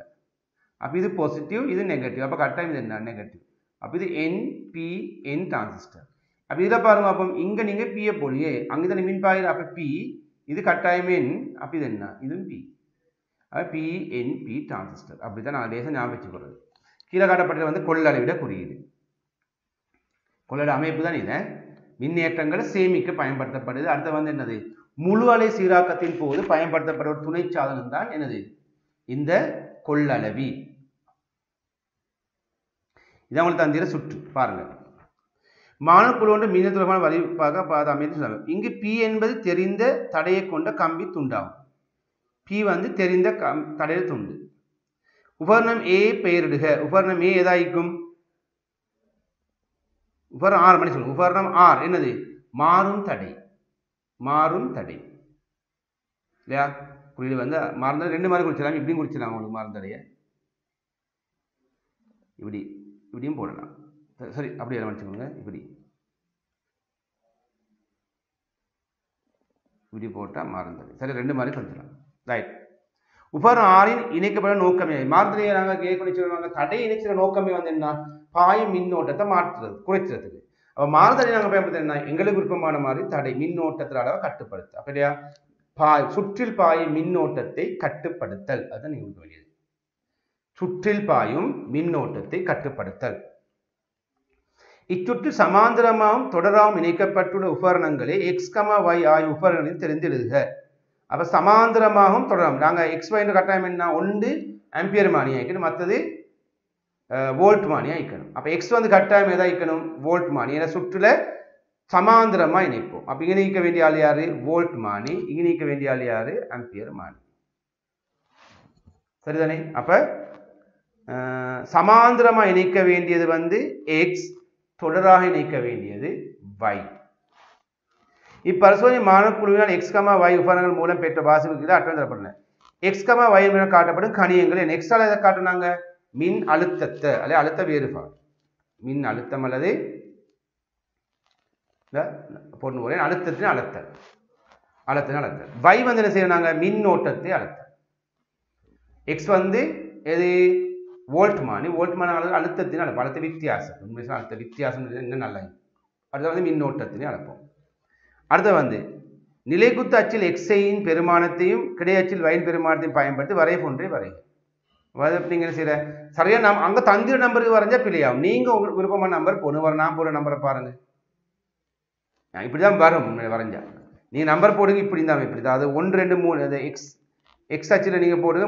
4 தானே பெரிய நம்பர் 30 3.6 4. அப்போ நீங்கள் என்ன செய்கிறீங்க, இன்னைக்கு இந்த இடத்துல 1 இது 1 இன்னைக்கு 2 இன்னைக்கு 3 இன்னைக்கு 4 இதைத்தான் நீங்கள் போட்டு வரையணும். அதே மாதிரி இங்கே வரையக்கூடிய ஆக பெருமானம் வந்து 9. அப்போ என்ன செய்யலாம், தசம் 2 தசம் 2 போகலாம் உங்களுக்குண்ணா. எஸ் 0.2 அடுத்தது 0.4 0.5 சரி 5 6 0.8 1 இது இப்படி நம்பரை போட்டு தான் நீங்கள் வரையணுமே. அப்போ தான் சரியான படம் பண்ணிட்டு பிள்ளையா. இப்போ இப்படி வச்சு வரைஞ்சாதான் உங்களுக்கு நேர்கோடு கொண்டு வரும். இப்பரிசீலனை மூலம் மாணவர்களுடைய எவ்விதி வாய்ப்பு பார்க்க முற்படுறாங்க. அப்போ என்ன, மின்னோட்டத்தையும் அழுத்தத்தையும் பயன்படுத்தி செய்யப்பட்ட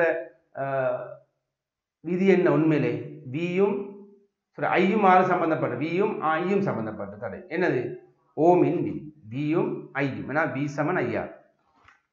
அட்டவணை தரப்பட்ட தகவலை கொண்டு கம்பி பியின் தடையை கணிக்க. உங்களுக்கு விருப்பமான ஒரு பெருமானத்தை நாங்கள் போட்டாங்க. தந்திர எக்ஸ்ன்றது வந்து வி, வைன்றது வந்து ஐ. அப்போ விக்கும் ஐக்கும் உங்களுக்கு விருப்பமான பெருமானம் போட்டால் எல்லாரும் ஒரே விட தான் வரும்.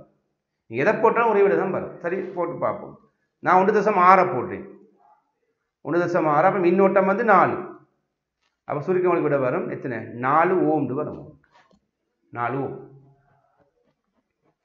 சரியா, அதோட அந்த கேள்வி முடியுது. அடுத்த மறுபடியும் நாங்கள் இளையங்கள்ட பாடத்துக்கு போக போகிறோம்.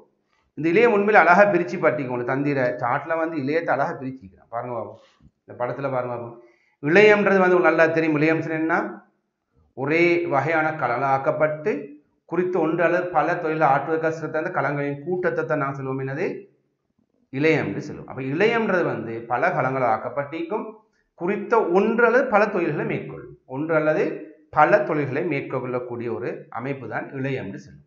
அப்போ இளையம் நாங்கள் படித்தது வந்து தாவர இளையம் விலங்கு இளையம்னு படித்தோம். இங்கே ஒன்று தந்திர வந்து முழுக்க விலங்கு இளையத்தை பிரித்து தந்திட்டு. அப்போ விலங்கு இளையத்தில் நாங்கள் படித்தோம் மேலணி இளையம் இல்லையா, மேலணி இளையம். அடுத்த தொடுப்பு இளையத்தில் நாங்கள் படித்தோம் என்னது, குருதி இளையமும் என்பு இளையமும்.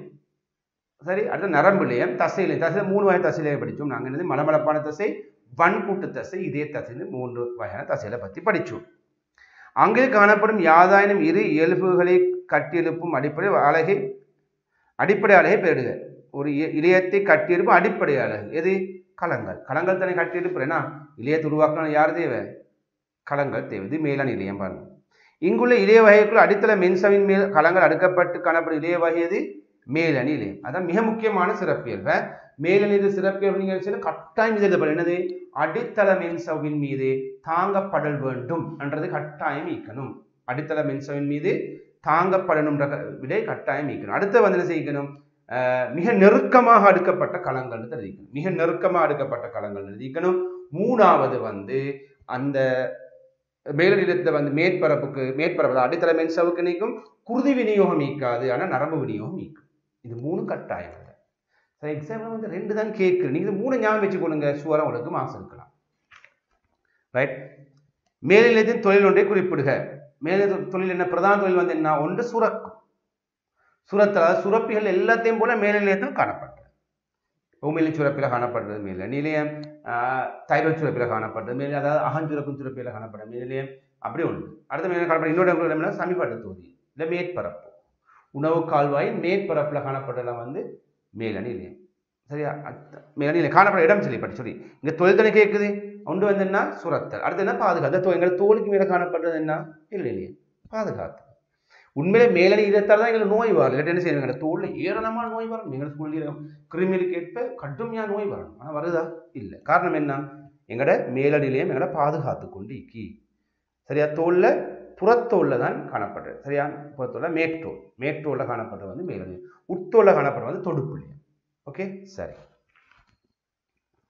குருதி இளையத்தில் காணப்படும் தாயத்தின் பௌதிய நிலைமை அடிப்படை அது எவ்வகையான தொடுப்பிளையமாகும். என்னது, திரவ நிலையான தொடுப்பிளையம். குருதி வந்து அடுத்த திரவம் வந்து தண்ணி மாதிரி தானே, குருதி வந்து திரவமாயிக்கும். எனவே அட சிறப்பியல்பு வந்து என்னது திரவத்தன்மையான தொடுப்பிலையும் சொல்லுவோம். என்பு வந்து திண்மத்தன்மையான தொடுப்பு. இங்கேயும் போட்டிங்க சாட்டிலையும் போட்டிங்க அதை பார்த்து சொல்லலாம். நரம்பிலியம் ஒன்றில் காணப்படும் கட்டமைப்பு அளவு நரம்பு களமாகும். நரம்பு களமனின் பிரதான இரு பகுதிகளையும் பெறுக. நரம்பு களத்து பிரதான பகுதியில் வந்து என்ன இது நரம்பு களம்.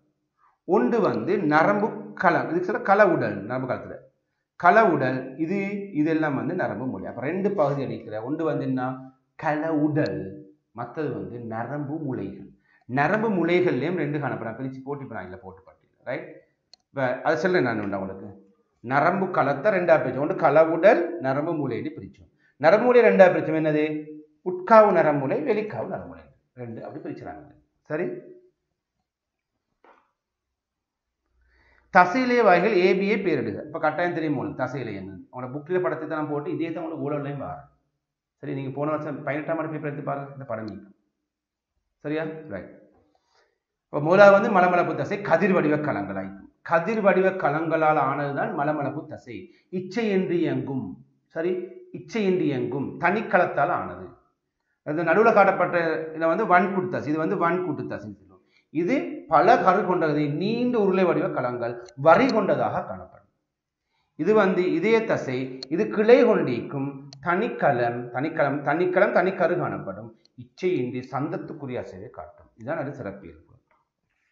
சரியா, ஏபிஐ பேரிடுக. அப்ப ஏ அங்க தந்திக்கும் உங்களுக்கு என்னது ஏன்றது வந்து சரி அங்க மலமளப்பு தசை தந்திக்கும். அப்ப நீங்க எழுத வேணும்னா வன்கூட்டு தசையும் இதே தசை மாத்திரதான் பிரச்சனை இல்லை உங்களுக்கு. குறுக்குவரையற்ற தசையிலை வகை பேரு. குறுக்குவரையற்றது என்ன வன்கூட்டு தசையும் குறுக்கு வரி காணப்பட்டு அதே மாதிரி இதே தசையும் வரி காணப்பட்டு. அப்ப வரி இல்லாத தசை வந்து மலமளப்பு தசை. அங்கே ஒன்றில் உடலில் இனங்காணக்கூடிய ஒழுங்கமைப்பு மட்டங்களுள் வெவ்வேறான இழையங்கள் சேர்ந்து உருவாக்கப்படும் அமைப்பு எதுவென குறிப்பிடுக. வெவ்வேறு இழையங்கள் சேர்ந்து உருவாக்கப்படும் அமைப்பு எது? என்ன உருவாகும்? இழையங்கள் பல சேர்ந்து உருவாகிறது என்ன? அங்கம். வெவ்வேறு இழையங்கள் சேர்ந்து உருவாகிறது வந்து அங்கம். ரைட். அடுத்து நாங்கள் போக போகிறோம் ஐதரோ கார்பன். சரியா, ஐதரோ கார்பன் வந்து ஒரு முக்கியமான பாடப்பரப்பு உண்டு. ஜிசிஓ லெவலில் புதுசாக அறிமுகப்படுத்தப்பட்ட பாடப்பரப்பு. அதே நேரத்தில் வந்து 2014 வரைக்கும் கிட்டத்தட்ட ஒரு 3 அல்லது 5 மார்க்ஸுக்கு இடைப்பட்ட வினாக்கள் தொடர்ச்சியாக வந்து கொண்டு இருக்கு. இந்த வருஷமும் அதே மாதிரி நான் நம்புறேன் வினாக்கள் கட்டாயமாக ஒரு 3 அல்லது 5 மார்க்ஸுக்கு வரும். சரியா, அதை பெரிய ஒரு பாடப்பரப்பும் அல்ல, மிகவும் சின்ன பாடப்பரப்பு. சரியா, ஐதரோ கார்பன். ஐதரோ கார்பன்கள் என்ன ஹைட்ரஜனையும் கார்பனையும் கொண்டு அமைந்த சேர்வேரிதான் வந்து ஐதரோ கார்பன் சொல்லுவோம். ரைட். உதாரணத்துக்கு பாருங்க, ஐதரோ கார்பன்ல நாங்கள் பார்க்குறோம் 3 வகை பார்ப்போம். ஒன்று அட்கேன். இந்த அட்கேன்களோட வகைகள். அட்கேன் சொன்னா கார்பனுக்கும் ஹைட்ரஜனுக்கும் இடையில ஒற்றை பிணைப்புகள் காணப்படும். இதுதான் சொல்ல வந்து அட்கேன்கள் சொல்லுவோம். அட்கேன்கள். அதில் ஒரு கார்பன் வந்தா மெத்துன்னு சொல்லுவோம், 2 கார்பன் வந்தா எத்துன்னு சொல்லுவோம், 3 கார்பன் சம்பந்தப்பட்ட ப்ரொப்புன்னு சொல்லுவோம். சரியா, 4 கார்பன் வந்தா பியூட்னு சொல்லுவோம். அப்படி வரும். அப்போ இதில் முதலாவது வந்து மெத்தேன், 2 கார்பன் வந்தா எத்தேன், 3 கார்பன் வந்தா ப்ரொப்பேன் பேர் வரும். அது வந்து கார்பனுக்கு இடையில 2 பிணைப்பு வந்தா கார்பனுக்கு இடையில 2 இந்த டபுள் பாண்ட் இங்கே பாருங்க. இந்த இடத்துல பார்த்தா 2 பிணைப்பு உண்டு கார்பனுக்கு இடையில. இப்படி வந்தா அட்கீன்கள் சொல்லுவோம். சரியா, அட்கீன்கள் சொல்லுவோம். அதே மாதிரி 3 பிணைப்பு வந்தா அதுக்கு அட்கைன்கள் சொல்லுவோம். அது போட்டிக்க மாட்டேன்னா உங்களுக்கு அது சம்மந்தமா இல்லை, கேள்வி இல்லைன்றதுனால. சரிதானே ரைட். ஐதரோ கார்பன் என்றால் என்ன? போட்டிங்க. ஐதரசனையும் கார்பனையும் கொண்டு அமைந்த எளிய சேதன சேர்வைகள். சரிதானே ரைட். நீங்கள் அறிந்த எளிய அட்கேனாய எத்தனின் கட்டமைப்பை வரைஞ்சாச்சு. சரியா, முதலாவது படம் ஒரு கார்பனை கொண்டு வர இந்த படத்தை நீங்க வரையணும். இதுதான் மெத்தேன். மெத்தேன் வந்து என்ன, அதுக்கு இன்னொரு பேர் மிக்கன்னா உயிரியல் வாயு. பயோகேஸ்னு சொல்லுவோம். உயிரியல் வாயுனா பயோகேஸ்னு சொல்லுவோம். மற்ற இங்கே காணப்பட்ட இவங்க வந்து என்ன எத்தேன். இது எத்தேன், இது ப்ரோப்பேன், இது எத்தேன். சரிதானே ரைட். நீங்கள் அறிந்த எளிய அட்கேனாய எத்தேன் ரைட். கீழ்வரும் பல்பகுதியங்கள் ஆக்கும் ஒரு பகுதியங்கள் இருக்கு. அப்ப பல்பகுதியம் சொல்றேன்னா ஒரே வகையான அலகுகள் பல சேர்ந்து உருவாகிறதுதான் பல்பகுதியம் சொல்லுவோம். ஒரே வகையான அலகுகள் பல சேர்ந்து உருவாகினா பல்பகுதியம் சொல்லுவோம். பல்பகுதியத்துல 2 வகை காணப்படுது இல்லையா. ஒன்று இயற்கையான பல்பகுதியம், மற்ற செயற்கையான பல்பகுதியம் பார்க்கணும். இயற்கை பல்பகுதியம், செயற்கை பல்பகுதியம் என்று பார்க்கலாம். அப்ப இயற்கையாக வந்து எங்கட புரதம் இயற்கை பல்பகுதியம். சரி, கார்போஹைட்ரேட் இயற்கை பல்பகுதியம், அது மாதிரி ரப்பர் இயற்கை பல்பகுதியம். செயற்கை நாங்கள் உருவாக்கின பல்பை பல ஈக்கு. அது பொலித்தீன் ஒரு பல்பகுதி, டெஃப்லோன், நைலோன், பிவிசி, இப்படி ஏராளமான செயற்கை பல்பகுதிகள் இருக்கு. செயற்கை பல்பகுதியை உருவாக்குற நோக்கம் வந்து அதோட விலை குறைவு, ரைட், பயன்பாடு நல்ல, அதாவது நீண்ட காலம் பயன்படுத்தலாம், அடுத்து வந்து என்னது பழுதடையாது, அது விலை குறைவு, இதெல்லாம் உங்களுக்கு நன்மைகள் எழுதலாம். தீமைகள் வந்து பிரதானமாக செயற்கை பல்பகுதி தீமைகள் வந்து என்னது, சூழலை மாசடைச்சு, உக்கல் அடைகிறது இல்லை, எனவே சூழல் மாசடைச்சு. சரியா, இயற்கை பல்பகுதிகள் அந்த பிரச்சனை ஒன்றும் இல்லை, விளங்குது தானே? Right right. அப்போ பொலித்தீன்றது வந்து எதால் உருவாக்கப்படுற எத்தீண்ட பல்பகுதியம் தான் பொலித்தீன்.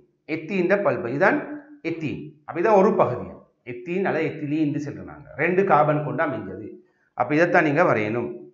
ஒரு பகுதி தருக எத்தீன், எத்திலீன். டெஃப்லோனை உருவாக்குற வந்து என்ன, நாட் ஃப்ளோரோ எத்தீன். இதான் பொலித்தீன் உருவாக்கப்படுற பாருங்க. இதுதான் பொலித்தீன் கட்டமைப்பு. இது பொலித்தீன் இணைஞ்சா உருவாகிற பல்பகுதி தான், சங்கிலி மாதிரி உருவாகும்.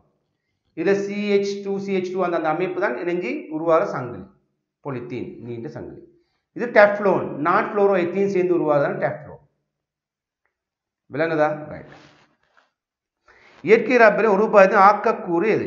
ஆக்கக்கூறு என்னது? இயற்கை ரப்பர் வந்து ஒரு என்னது, இயற்கையான பல்பகுதி அமௌண்ட். அப்போ அது ஆக்கக்கூறு சொன்னா ஒரு பகுதியத்தை பற்றி கதைச்சிடான், ஒரு பகுதியத்தை பற்றி கேட்குறான். அப்போ ஒரு பகுதியம் வந்து என்ன, ஐசோப்ரீன். இந்த தான் அது கட்டமைப்பு, ஐசோப்ரீன். ரைட். உலோகங்களின் இயல்புகளினை பயன்படுத்தி அவற்றை பல்வேறு உற்பத்தி பரிசோதனைகளுக்காகவும் மருந்துகள் தயாரிப்பும் பயன்படுத்தப்படுகின்றன. உலோக இயல்பு அடிப்படையில் வினாப்படும் வினாக்களுக்கு விடை தருக. ரைட். மெக்னீசிய உலோகத்தினை வழியில் வெப்பமாக்கும் போது எதனை அவதானிக்கலாம்? மெக்னீசிய வெப்பம் என்ன நடக்கும்? அது மிக பிரகாசமான ஒளியில இருந்து தான் மெக்னீசியம் நாடான்னு சொல்லுவாங்க. இயற்கையில் இது மாதிரி மினுமினுப்பாய்க்காத உங்களோட ஸ்கூல் இதெல்லாம் வந்து எப்படி இருக்கும், அதில் ஒட்சைட்டு படிந்து காணப்படும். நீங்கள் அதை மழை காலத்தை சுத்தமாக்கு இந்த மாதிரி வர முடியும். சரியா, இது மெக்னீசியம். இது எரிச்சா மிக பிரகாசமான ஒளியுடன் எரியும், வெண்ணிற சுவாலை, மெக்னீசியம் ஒட்சைட்டு உருவாகும். சரி, இப்போ கேள்வி போவோம். மெக்னீசியம் உலோகத்தை வழியில் வெப்பமாக்கும் என அவதானிக்கலாம்? மிக பிரகாசமான வெண்ணிற ஒளி, மிக பிரகாசமான வெண்ணிற ஒளி உருவாகும். இச்செயற்பாட்டின் போது உருவாகும் இரசாயன சேரி சூத்திரத்தை எழுதுக. மெக்னீசியம் ஒட்சைட், இதுதான் சூத்திரம், MgO. இதன் போது உருவாகும் விளைவுக்கு நீரினை சேர்க்கும் போது தோன்றும் இரசாயன பதார்த்தம் யாது? நீரை சேர்த்து என்ன வரும்? மெக்னீசியம் ஹைட்ரோக்சைடு வரும். இதுக்கு நான் சொல்ற இன்னொரு பேர் என்ன, மெக்னீசியம் பால்டு செல்லும். எடுத்து பயன்படுத்துறோம் உண்மையில் இதை எங்கட கேஸ்ட்ரைட்டிஸ், இறைப்பை அலட்சியின் போது நாங்கள் இதை பயன்படுத்துவோம். இதுக்கு இதை குடிச்சதால என்ன செய்யற மேலுக்கு இறைப்பை அலட்சின்னு என்னது, கேஸ்ட்ரைட்டிஸ், அமிலத்தன்மையை உடம்பு இறைப்பை அமிலத்தன்மை ஏற்பட்டால் இந்த பதார்த்தத்தை அருந்துவதன் மூலம் என்ன செய்யலாம், அமிலத்தன்மையை எங்களுக்கு குறைச்சி கொள்ளலாம்.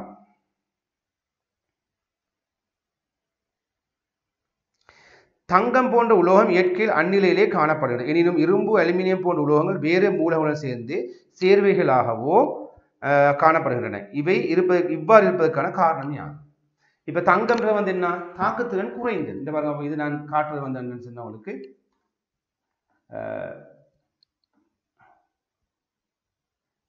மெக்னீசிய சுவாலை வந்து மெக்னீசியத்தை நாங்கள் எரிச்சா அதோட நிறம் எப்படின்னு பார்க்குறது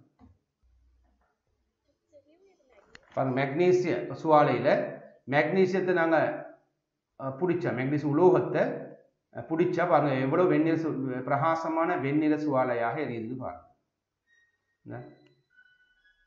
மிக பிரகாசமான வெண்ணிற சுவாலையுடன் எரியுது.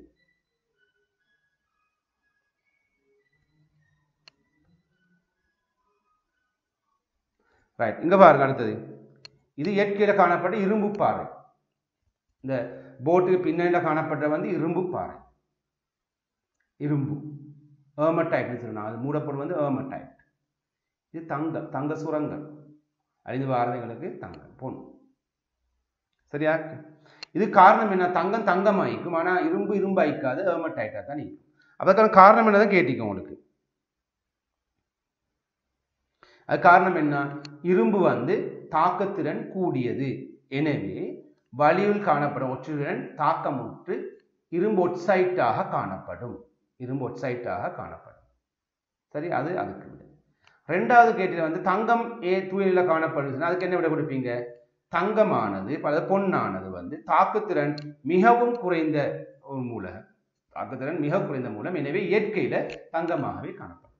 இப்போ உங்களோட பிரதேசத்துல இரும்பு வச்சுக்கொள்வோமே, உங்களுக்கு இரும்பு உடனே வீட்டுக்கு வந்து வச்சுக்கொள்ளலாம். காரணம் என்ன? நீங்க இரும்பை வேறாக்கணும், தொழிற்சாலை உருவாக்க வேண்டி வரும், உங்களோட பிரதேசத்துல கட்ட வேண்டி வரும். ஆனா பொன்னீர் உங்களோட பிரதேசத்துல கட்டாயம் அதை நீங்க எடுத்தா பொன் தான், வேற ஒன்றும் இல்லை. இல்லை தங்கம் தான், தங்கம் தான். அதை வேற ஒன்று கழுவி துப்புராக்கிறது மட்டும்தான் செய்ய வேண்டி வரும். ஏன்னா தாக்குத்திறன் குறைந்தது, எந்த ஒரு மூலத்தையும் சேர்ந்திக்க மாட்டுச்சு, தங்கமாகவே இருக்கும். சரி, இந்த முன்மையில காட்டில வந்து அந்த சுரங்கப்பாதை வந்து உண்மையான அமைப்பு, அப்படியே உடச்சி வந்தால் தங்கம் தான், மறு வேற ஒன்றும் இல்லை. ரைட், அடுத்தது இரும்பை பெருக்க பயன்படுத்தும் மூலப்பொருளான ஏமாற்றின் சூத்திரம் Fe2O3. ஏமலை இரும்பு பிரித்தெடுப்பதன் போது ரசாயன தாக்கத்தை தருக. இது உண்மையிலே இரும்பு பிரித்தெடுப்பதில் பயன்படுத்தப்பட்ட இந்த அமைப்புக்கு நான் சொல்ற வந்து ஊதுலைன்னு சொல்லுவோம். ஊதுலை நாங்கள் என்ன செய்வோம், மேலால மூலப்பொருட்களை அரைச்சி போடுவோம். மூலப்பொருட்கள் நாங்கள் போடுறது வந்து என்ன, ஏர்மடைட், இந்த சுண்ணாம்புக்கல், கட்கரி, மணல், இதெல்லாம் சேர்த்து நாங்கள் உள்ளு போடுவோம், கூட அரைச்சி போடுவோம். உங்களுக்கு இந்த அரைச்சி போடுற அமைப்பு தான் உங்களுக்கு காட்டி மேலால. சரியா, போடுறதோட என்ன செய்யும், உள்ளுக்காக நாங்கள் செய்ய உலை எண்ணெய் வெப்பம், உயர்ற வெப்பத்தை மட்டும்தான் வழங்குவோம். நாங்கள் உங்களுக்கு வெப்பம் கிட்டத்தட்ட 1500 தொடக்கம் 2000 அளவு வெப்பநிலையை நாங்கள் மெயின்டைன் பண்ணும். உள்ளுக்கு அந்த என்ன செய்யும், தாக்கங்கள் வேகமாக நடந்து என்ன செய்யும், ஏமடைட் பிரிகை இரும்பு உருவாகும் திரவ நிலையில. அந்த நேரத்தில் வந்து கழிவு ஒன்று உருவாகும், வெப்பநிலையில வெளியேறும். சரியா, இரும்பு திரவமாக வரும், தண்ணி மாறி வரும். அதை நாங்கள் என்ன செய்வோம், எங்களுக்கு தேவையான அச்சுக்கல்ல போட்டு எங்களுக்கு தேவையான இரும்புகளை நாங்கள் பிரித்தெடுத்துக் கொள்வோம். சரியா, இதுல நான் காட்டுறது என்னன்னா, இரும்பு உற்பத்தி செய்யற மெத்தட். கொஞ்சம் வேகமா போறது, கொஞ்சம் பெரிய வீடியோ வந்து எங்களுக்கு தேவையான மட்டும் கொஞ்சம் பார்த்துட்டு போவோம். நாங்க இதை வரும் இரும்பு மூலப்பொருளை வந்து செய்யறது, மூலப்பொருளை சேர்க்கிற அமைப்புகள் இந்த வரும் உயர்வு, இந்த வெப்பம் வெளியேற கழிவு, இதான் அத ஊதுலை அமைப்பு. இதான் தாக்கம் நடக்கிற இரும்பு வேறாக தாக்கம். சரி, உங்களுக்கு முக்கியமான காட்டாது என்னது,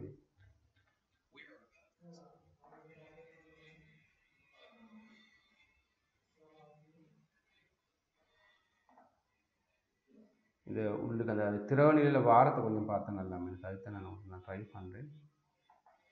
இந்த வாரம் இப்போ வரும் உயர் வெப்பநிலை திரவ நிலையில இரும்பு வெளியேறும். பாருங்க, உயர் வெப்பநிலையில திரவ நிலையில இரும்பு வெளியேறும். அப்ப எங்களுக்கு விருப்பமான அச்சுக்கள் அந்த திரவ நிலை இரும்பை வேறாக்கி இருக்கும். அதே ஸ்லாக் பாடி ஒன்று வரும் மேலால, இரும்பு மேலால கழிவு, அதை நாங்கள் ஓரமாக்குறது தேவையில்லை.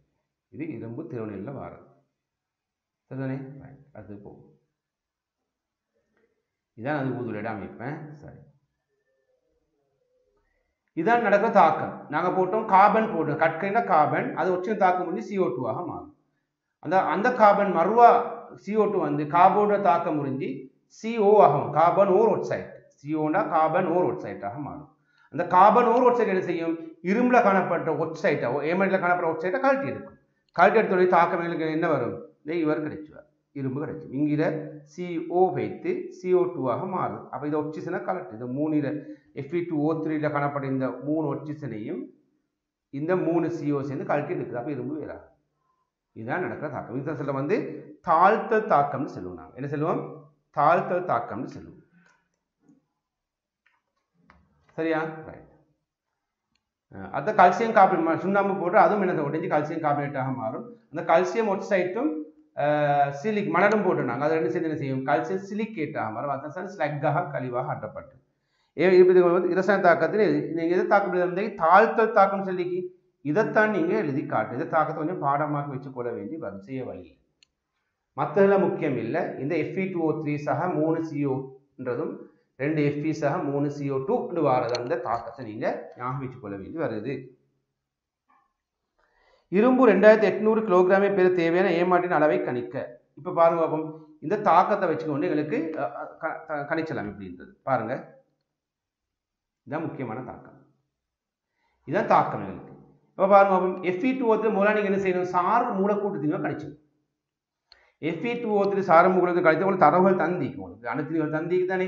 அதை கொண்டு நீங்கள் என்ன செய்வீங்க, Fe2O3 சார் மூலக்கூட்டத்தின் கணிப்பீங்க. அப்போ கணிச்சவங்களுக்கு கூட வரும் 160 கிராம் வரும். அப்போ 112 கிராம் Fe பெற. அப்போ இது Fe வந்து 56 தானே, ஒன்று 2 Fe வந்தீங்க. 2 Fe வாரத்துங்களுக்கு தேவை, 2 Fe 112. அப்போ 112 கிராம் எஃபி பாரை நான் எத்தனை போட்டிக்கணும் 160 போட்டிக்கணும் இங்கே இந்த 160 போட்டால் எனக்கு எத்தனை கிடைச்சிக்கும் 112 இரும்பு கிடைச்சிக்கும் எனக்கு. இப்போ நான் போடுறது எவ்வளவு 2800 பேரை எனக்கு 2800 தேவைண்டா இவர் எத்தனை தான் கேள்வி அடுத்த கேள்வி. அப்போ பாருங்க அடுத்தது ஆகவே 2800 கிலோகிராம் எஃபிஐ பெற இரும்பை பெற தேவையான Fe2O3 திணிவு. அப்போ 112 நான் 160 போட்டிக்கணும் தர 2800. இப்போ சுருக்கி என்ன விட வர மேலுக்கு 4000 கிலோகிராம் வரும் 4000 கிலோகிராம் வரும். சரியா ரைட். நாங்கள் இப்போ கெமிஸ்ட்ரி பகுதி ஒன்றை முடிச்சுட்டு மறுபடியும் மீண்டும் ஃபிசிக்ஸ் பகுதி ஒன்றுக்கு மறுபடியும் வரோம். சரிதானே பார்ப்போம். நாங்கள் அதில் இந்த பகுதி கொஞ்சம் பலகிற மட்டும் நல்ல முயற்சினா கிரேட் 10 பகுதி இனிமேல் உங்களுக்கு வினாக்கள் வர சான்சஸ் உள்ள ஒரு பகுதி. சரிதானே. கீழே உள்ள ஒரு சீரான மீட்டர் கோல் ஒன்று சுமைகள் ஏற்றப்பட்ட நிலையில் சமநிலைப்படுத்தப்படுவது காட்டப்படும். சமநிலை நீக்குது பேலன்ஸில் தான் நீக்குது. சில புத்தகங்கள் கொஞ்சம் வச்சு என்ன செஞ்சுக்கி பேலன்ஸ் நீக்கு. அப்போ புத்தகம் ஏற்றப்பட்ட பகுதியில் 5 நியூட்டன் விசை தாக்குது கீழ் நோக்கி. சரிதானே. அதாவது இந்த பகுதியில் உங்களுக்கு பார்த்தா விளங்குது என்னது 5 நியூட்டன் விசை ஒன்று கீழ் நோக்கி தாக்குது. இதை சமப்படுத்துறதுக்கு என்னது இந்த இடத்துல வந்து என்ன செய்யப்படுது ஒரு விசை வழங்கப்படுது எவ்வளவு 0.25 மீட்டர்ல. சரியா. இப்போ பேலன்ஸ்ல தான் இருக்குது உண்மையிலே அசையல்ல ஒரு பக்கம் வளைஞ்சு அப்படி ஒன்றும் இல்லை பேலன்ஸ்ல. இங்கு கோளின் சமநிலையின் போது எத்தனை விசைகள் தொழிற்படுகின்றன என்னென்ன விசைகள் தொழிற்படுகிறது பார்ப்போம். நாங்கள் பாருங்க பார்ப்போம். 1 இந்த பாருங்க பார்ப்போம் இந்த ஒரு விசை தொழிற்படு. அப்போ ஒரு விசை இந்த ஒரு விசை தொழிற்படுகிறது 2. சரிதானே. அடுத்து என்னது இந்த இடத்துல வந்து மறுதாக்கம் தொழிற்படுது. இந்த பாருங்க இந்த இடத்துல மேல் நோக்கி இது 2 விசைக்கும் சமனான 1க்கும் 2க்கும் சமனான விசை ஒன்று இந்த இடத்துல தொழிற்படும். இல்லாட்டி என்ன நடக்குது கீழே போக பார்க்கும். அப்போ அது சமனான விசை தெரியாம 3 விசைகள் தொழிற்படுகின்றது. சமநிலையின் போது வினா ஒன்றில் கூறிய விசைகளுக்கான தொடர்பை எழுதுக. அப்ப என்ன வரும் எங்களுக்கு இந்த தொடர்பு எழுதலாம் பாருங்க. இது ஒரு விசை இது 2வது விசை 3வது விசை. சரிதானே. அப்ப என்ன செய்யலாம் எங்களுக்கு தொடர்பு இது தொடர்பு அல்ல நான் கேட்டது வந்து உண்மையிலே வினாவுடன் தொடர்புடைய தொடர்பை எழுதுக. உண்மையிலே இதல்ல எழுத வேண்டிய விட இதல்ல நான் அடுத்த கேள்வி விட தான் காட்டப்பட்டுச்சு. இதுதான் வரணும் உங்களுக்கு என்னது இந்த எஃப் சக 5 நியூட்டன் சமன் என்ன 2வது விசை அது பெருமானவங்களை கொடுக்கலாம். சரி இந்த மறுதாக்கம் கொடுப்போம் அப்படின்னா மறுதாக்கம் இதான் அட பெருமானமை. சரியா ரைட். எஃப் என காட்டப்பட்ட விசையின் பருமனை கணிக்கு. இப்ப காணணும் நீங்க எஃப் காணணும் என்னது வலம் பக்கமான விசை திருப்பத்தை இடப்பக்கத்தான விசை திருப்பத்தை சமப்படுத்தணும். சமநிலை தானே. அப்ப இந்த பக்கத்துல வர இடப்பக்கத்துல வர விசை திருப்பமும் வலப்பக்கத்துல வர விசை திருப்பத்தை சமப்படுத்தணும். அப்ப இடப்பக்கத்து விசை திருப்பம் வந்து எஃப் தர 25 ஏன்னா விசை தர விசைக்குள்ள தூரம் தானே விசை திருப்பம் எஃப் தர 25.25. அடுத்து வந்து என்ன 5 நியூட்டன் தர 0.5. அப்ப எஃப் கணிச்சலாமே லேசா. அப்ப எஃப் சமம் என்ன விட வரும் எங்களுக்கு 10 நியூட்டன் வரும். சுமை எஃப் ஆனது புள்ளி ஏ நோக்கி சுமை எஃப் ஆனது புள்ளி ஏ நோக்கி அசைக்கப்படும் போது சமநிலை குழம்பாதிருக்க 5 நியூட்டன் தொய்ப்படும் தானத்தில் யாது செய்ய வேண்டும் என குறிப்பிடுக. அது உண்மையிலே ஏ என்றதை நோக்கின்னு சொல்ற வந்து என்னன்னு சொன்னா இந்த இடமே இந்த இடம் தான் ஏன்னு சொல்லலாம். ஏ போட்டு பட்டியல ஏ. அப்ப இதை நான் என்ன செய்யறேன் உள்நோக்கி நகர்த்துறேன்னு சொன்னா கட்டாயம் என்ன செய்யணும் இந்த பகுதியை நாங்க உள்நோக்கி நகர்த்தினா தான் பேலன்ஸ் ஆகும். இதை வெளிநோக்கி நகர்த்தினா செய்யும் பேலன்ஸ் குழம்பு. இந்த பக்கத்துல விசை கூடும் இந்த பக்கம் குறைஞ்சது. அப்ப அதுக்கு கூட கொடுக்கணும் என்ன உள்நோக்கி நகர்த்தல். புத்தகத்தினை உள்நோக்கி நகர்த்தல் ரைட். சரி அடுத்து வந்து மிக முக்கியமான பாடம் ஒன்றுதான் இது என்னது மேற்பில் படத்தில் ஒரு படமுறை கலப்பட்டிங்க உங்களுக்கு பார்த்துதான் உங்களுக்கு விளங்கும். அதுக்கு முதல் நாங்கள் பார்ப்போம் ஏசி என்ற ஆளோட்ட மின்னோட்டம் நாங்கள் சொல்லுவோம். ஏசி மின்னோட்டத்தை நாங்கள் கத்தோட்டு கிராஃபில் நாங்கள் வரைஞ்சி பார்த்தோம்டா கத்தோட்டு கிராஃபில் நாங்கள் அவதானிச்சிருந்தா கத்தோட் ரேஸை பயன்படுத்தி அந்த உபகரணம் நாங்கள் ஒசிலோஸ்கோப்பில் நாங்கள் பார்த்தோம்டா எங்களுக்கு இந்த ஒரு ஜிக்ஸக் அமைப்பு ஒன்று தான் எங்களுக்கு கிடைக்கும். சரிதானே ரைட். அதுக்கு நாங்கள் ஒரு இருவாய் இணைச்சன்னு சொன்ன எங்களுக்கு அந்த அமைப்பு என்ன செய்யும் அரை அலைச்சீராக்கத்துக்கு உட்படும். கீழே துண்டு இல்லாப்போம் அல்ல மேலே துணி சரி ஒன்று உங்களுக்கு விரும்பினா ஒன்று இல்லாப்போம் நீங்க பார்த்தாண்டா. ஏண்டா இருவாய் என்ன செய்யும் ஒரு திசையில போற மின்னோட்டத்தை மட்டும்தான் கிடக்கும். இதுக்கு முந்தைய நான் கதைச்சினேன் சரி அது முன்னோட்டு பத்திரம் வந்து தான் விளங்கப்படுத்தலை நான் சரிதானே ரைட் நான் 4 ரூபாயை பயன்படுத்த என்ன செய்யும் அது அந்த கிராஃப் வந்து ரெண்டும் எல்லாம் ஒரு திசையை பேசுது ரெண்டும் என்ன செய்யுது 4 அதுல வந்து பாலச்சுற்று நான் சொல்லுவேன் 4 ரூபாயில கொண்டு அமைக்கப்படுற வந்து பாலச்சுற்று இது சொல்ற வந்தது பாலச்சுற்று இதுக்கு அப்படியே சேர்த்து சொல்ற வந்து பாலச்சுற்றுன்னு சொல்லுவோம் இந்த பாலச்சுற்று இணைச்சிருத்தால் என்ன செய்யும் எங்களுக்கு ரெண்டு திசை போக வேண்டிய மின்னோட்டத்தை ஒரு திசைக்கு மாற்றலாம் இதுக்கு நான் சொல்ல வந்து முழு அலை சீராக்கம்னு சொல்லுவோம் இந்த சுற்றுக்கு நாங்க ஒரு கொள்ளளவி சொல்லி இந்த கொள்ளளவி ஒன்று நாங்க நினைச்சோம்டா கொள்ளளவி உண்டு சீராக்கும் இந்த இடத்துல பாருங்க சீராக்கும் கொள்ளளவி ஒன்று இணைச்சோம்டா இந்த கிராஃப் என்ன செய்யும் கிட்டத்தட்ட ஒரு நேர்கோடு வரும் இந்த நேர்கோடு மாதிரி வரும் இந்த அமைப்புல மேலே கீழே போகாது இப்படி பேய்த்து இப்படி வாரத்துண்டு இல்லா போகும் ரைட் இதுக்கு நான் சொல்ல வந்து சீராக்கப்பட்ட முழு அலை சீராக்கம்னு சொல்லுவோம் சீராக்கப்பட்ட முழு அலை சீராக்கம்னு சொல்லுவோம் சரியா இப்ப இதை வச்சுக்கொண்டு தான் உங்களுக்கு கேள்வி வந்து பாருங்க தான் படம் மேற்படி படத்தில் 240 வோல்ட் ஆளோட்டத்தை சைடில் காட்டிங்க உங்களுக்கு ஏசின்னு போட்டி தானே 12 வோல்ட் நீரோட்டமாக மாற்றுவதற்கு பயன்படுத்தப்படும் வலுப்பொதி அலகு காட்டப்பட்டுள்ளது வலுப்பொதினா பவர் பேக் உங்க வீட்டில் பயன்படுத்துறது சார்ஜர்ல மீது பவர் பேக் உண்டு தான் சரிதானே ரைட் இங்கு எக்ஸ்என காட்டப்படும் இலத்திரன் துணையுறுப்பு யாது எக்ஸ் காணப்படும் துணையுறுப்பு என்ன சீராக்கும் இருவாய்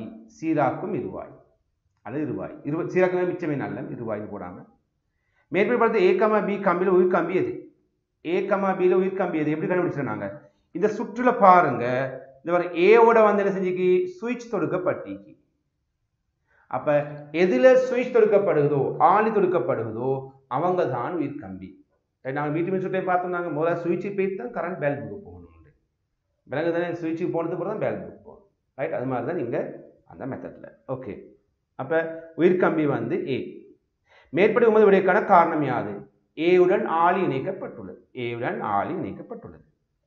இங்கு ஆளோட்ட மீன் எவ்வாறு சீராக்கப்படும் என்பதை வரைவின் மூலம் காட்டுக வரைவின் மூலம் காட்டுறது உங்களுக்கு எப்படி சீராக்கப்பட்டிருந்தா இந்த கிராஃபை வரையணும் இங்க கொள்ளளையும் பயன்படுத்தப்பட்டுள்ளதுன்றதுனால நீங்க இந்த கீழே வரைந்து கிராஃபை வரையணும் ஏன்னா நானும் இப்படி வரைஞ்சு விட்டேன் அதை உங்களுக்கு விருப்பமா இப்படி வரைஞ்சிருந்தீங்க கிராஃபை இப்படியே இருக்கலாம்